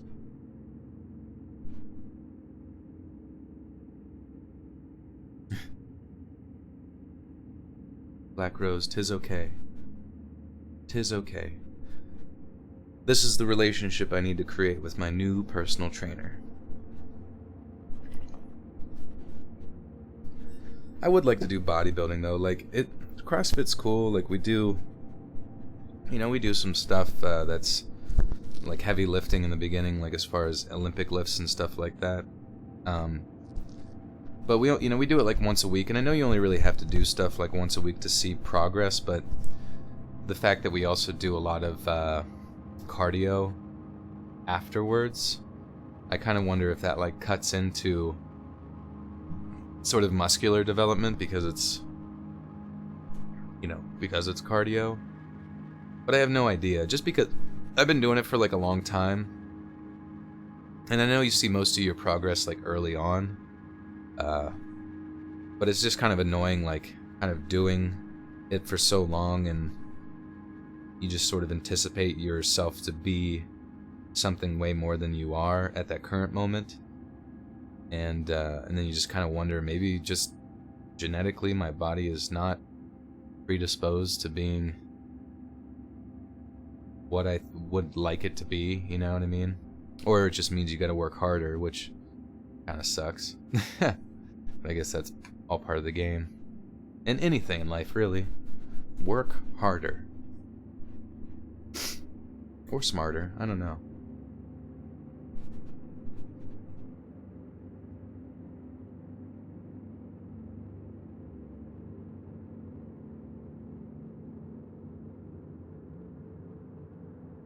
Yeah, giving up carbs it's hard, dude. One thing I've found that really helps is I started buying these kind of Green Giant, or it doesn't really matter what brand it is, but basically it's rice, like cauliflower rice, broccoli rice. You can get sweet potato rice and things like that, and the calorie density and also carb density is substantially lower than conventional rice, but it also has like the same, it's just as filling, and also has like the same I think it's usually more tasty anyways. But that's been a nice change up. I've been making these kind of concoctions, making these sort of concoctions where it's like something like cauliflower rice with eggs, avocado and cheese, and just like mush that all together, and it's pretty amazing. And it's pretty good. I presume it's good for you, and it fills me up. It fills me up. When you do certain workouts a lot, your body will get used to it, so you sometimes need to change it up. Yeah, I definitely would like to change it up.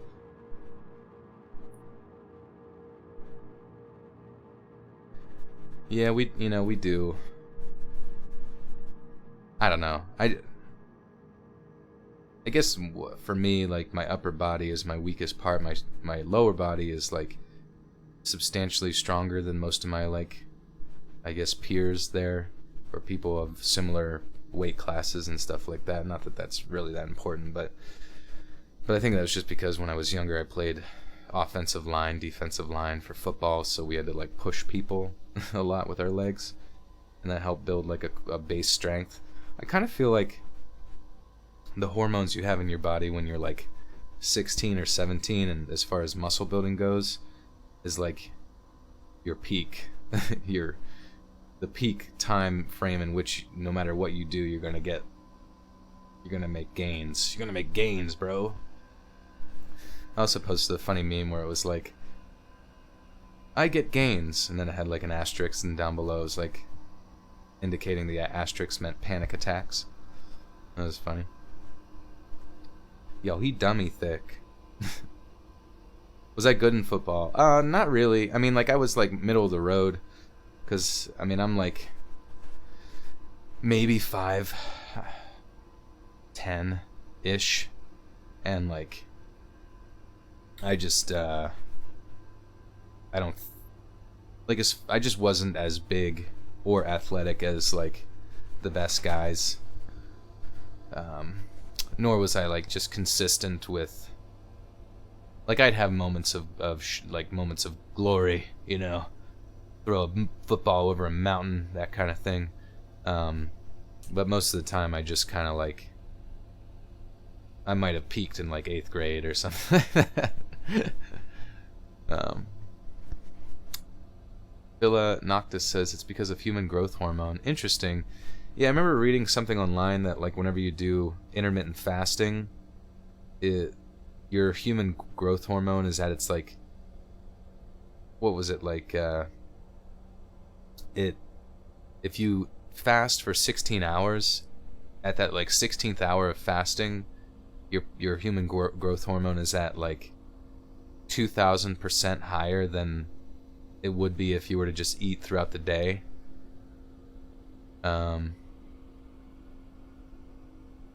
So Norma Jean says, is Super Chat disabled? You can't donate. I don't think so. Is it disabled for anybody else here? Just at me in the chat and let me know. I don't really... Yeah, sweet potato rice is a thing, and it's pretty ballin'.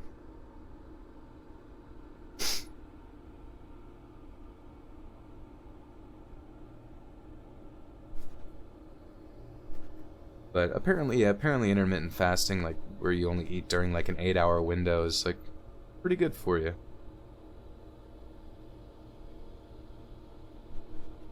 Gothic Rose, one more sub to 270. Who's gonna give her that one more sub? Maybe we can get her to 300. 300 subos. Keto diet's a good diet. Protein for muscles, but not the power bar junk. Actual foods high in protein. Yeah, I remember I was doing keto and like I was using protein powders, and it actually made me feel pretty shitty. So I've kind of gotten away from protein powders overall. I still use like branched chain amino acids, but that's relatively new for me. So Joe Rogan, that's all you have to say. Jess with the 2 says, trying to see if it's working. Well, thank you, Jess.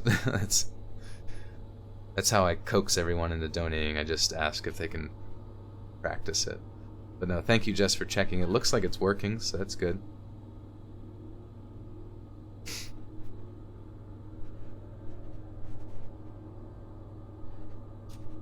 All right.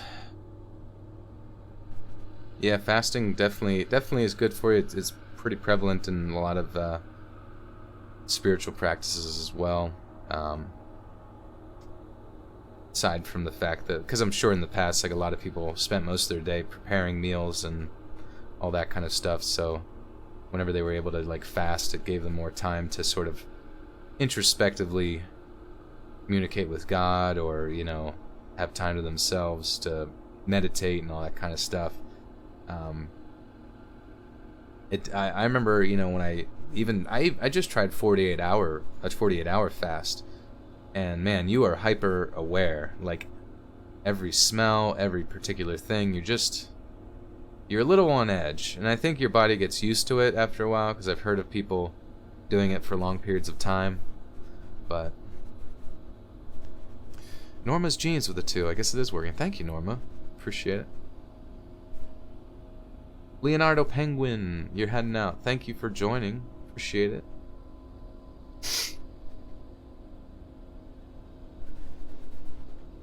So this last story is kind of short. Guess it's about aliens, so that'll be fun. Okay, I wouldn't let you write a message, but yeah, thank you. Deadhead TV with the 2 says, I reverse fast. I eat 24/7. I have a Crisco 4. That's hilarious. Just keep eating nonstop.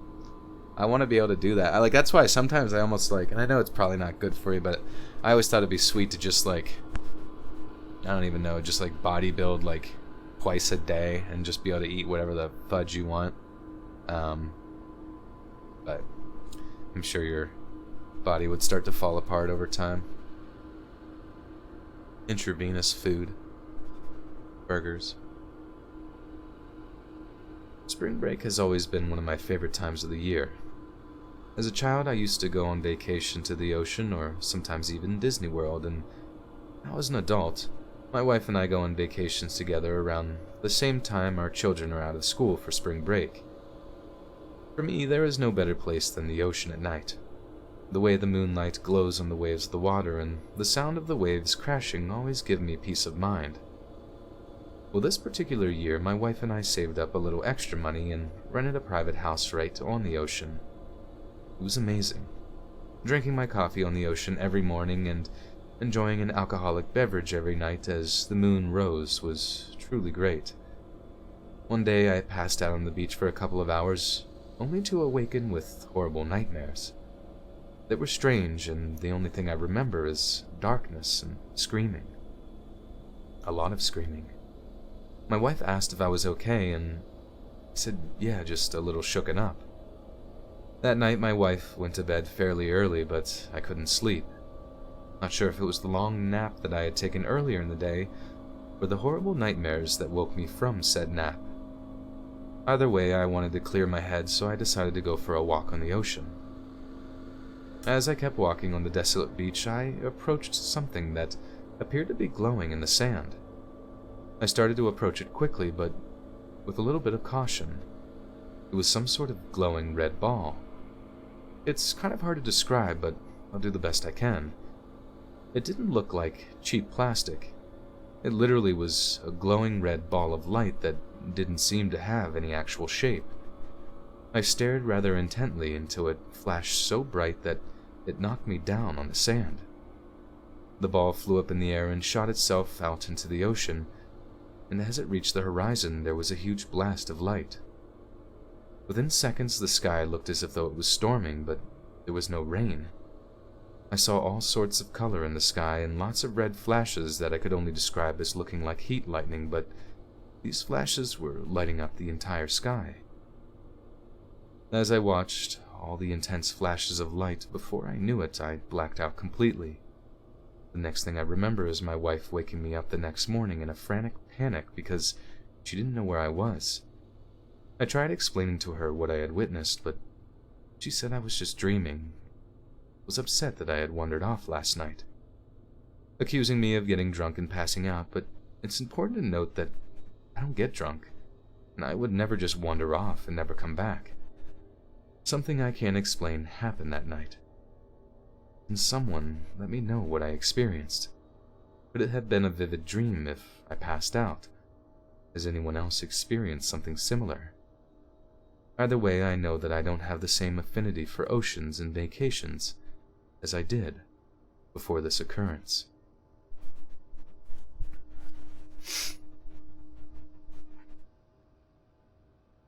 Gothic Rose, you have a premiere on Monday of a new video. I haven't tried the premiere function.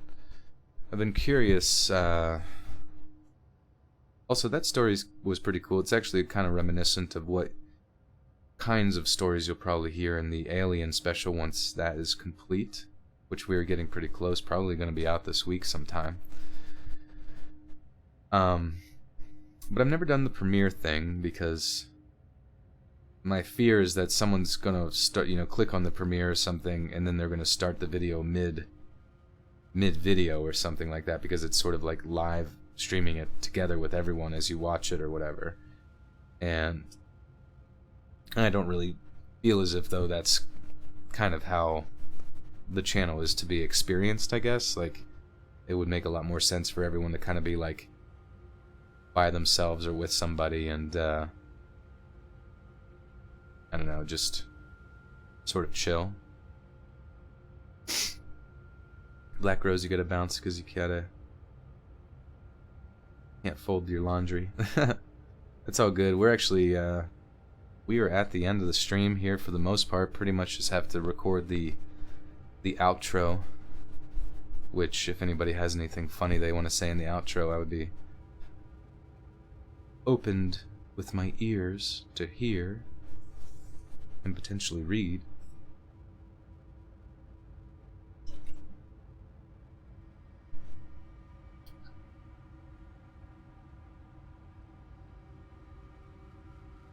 See you, Natasha. Take it easy. See you guys. See you, Black Rose.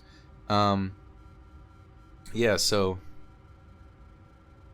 let me know what you guys think for what we should say at the end, where right before I say I'll see you again soon, my whole like spiel on the outro. Okay, I'll see. Yeah, I will mention some laundry folding.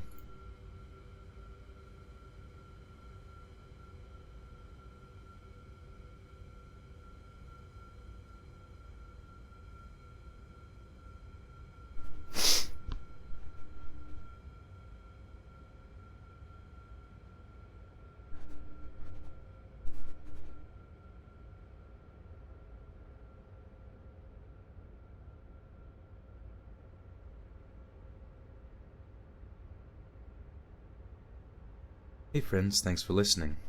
Be sure to subscribe and click that notification bell to be alerted of all future narrations.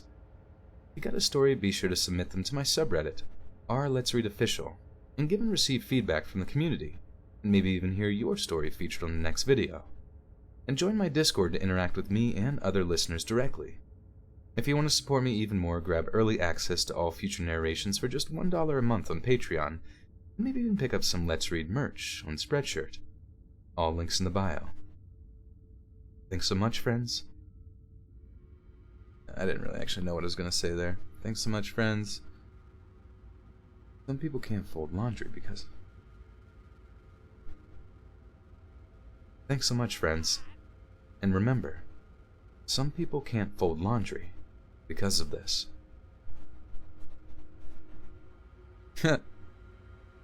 Alex Rios with the $1. Thank you, Alex. Noodle my poodle.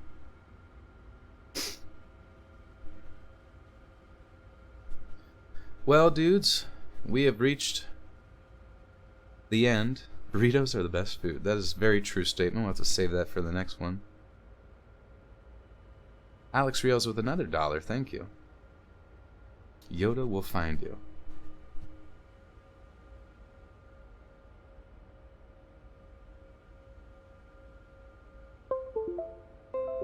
Not a lot of mistakes today, but this is kind of a short video. Squeak, squeak, squeak. But I really appreciate everyone joining, and subscribe to PewDiePie. Subscribe to Gothic Rose. She's here in the building. And we can get her up to 300. That would be ballin' AF. But yeah, guys, big things. We've got these spring break stories will be coming out Monday. I guess it's Saturday right now, so got a day to edit that for you guys, and I'll be putting up the thumbnail as sort of a promotional deal on social media, which are all linked on screen or down below. Let's Read Creepy on Twitter and Let's Read.official on Instagram, on that gram. If you got a story, be sure to send it to reddit.com/r/Let'sReadOfficial. And you might hear it in another video or something like that. But, yeah, dudes. Stay tuned. That Alien special, the 500,000 subscriber special, which is kind of crazy. We're almost at, from the point that we kind of conceived that, we have almost got up to 520,000 subscribers now, which is unbelievable. So thank you guys so much for just showing people the channel and just continuing to support the channel as we go forward. That the one video we did last Monday did fantastically well. It was 911 calls, so definitely we'll have to look into finding more of those, possibly do a part 2, which would be sick. Intoxicating Darkness with the 10 says bye, take care, also love your channel. Thank you, Intoxicating. Thank you for the farewell donation as we pop off. But yeah, guys, if you want to keep chatting with chat, make some friends in a drama-free zone, join the Discord. It is linked down below in the description. If you don't have a Discord, you can make one. It's pretty easy. Basically just sort of like joining little communities where you can, kind of like Skype, but it's got like chat rooms, you know. And my YouTube channel has one of them, so you should join it, and maybe you'll get to chat with me privately. Well, not privately, but like in a group chat or something, and one of our voice chats would be sweet. Get to chat with James Charles and the gang. He's got nothing to do now, so he's coming over to my Discord. But I love you guys, and thank you guys so much. The channel is just continuing to boom forward, which makes me feel great, and I'm just so thankful to have this opportunity to do what I do, and you guys loving it. So much love to you, and I will see you all again soon. Goodbye.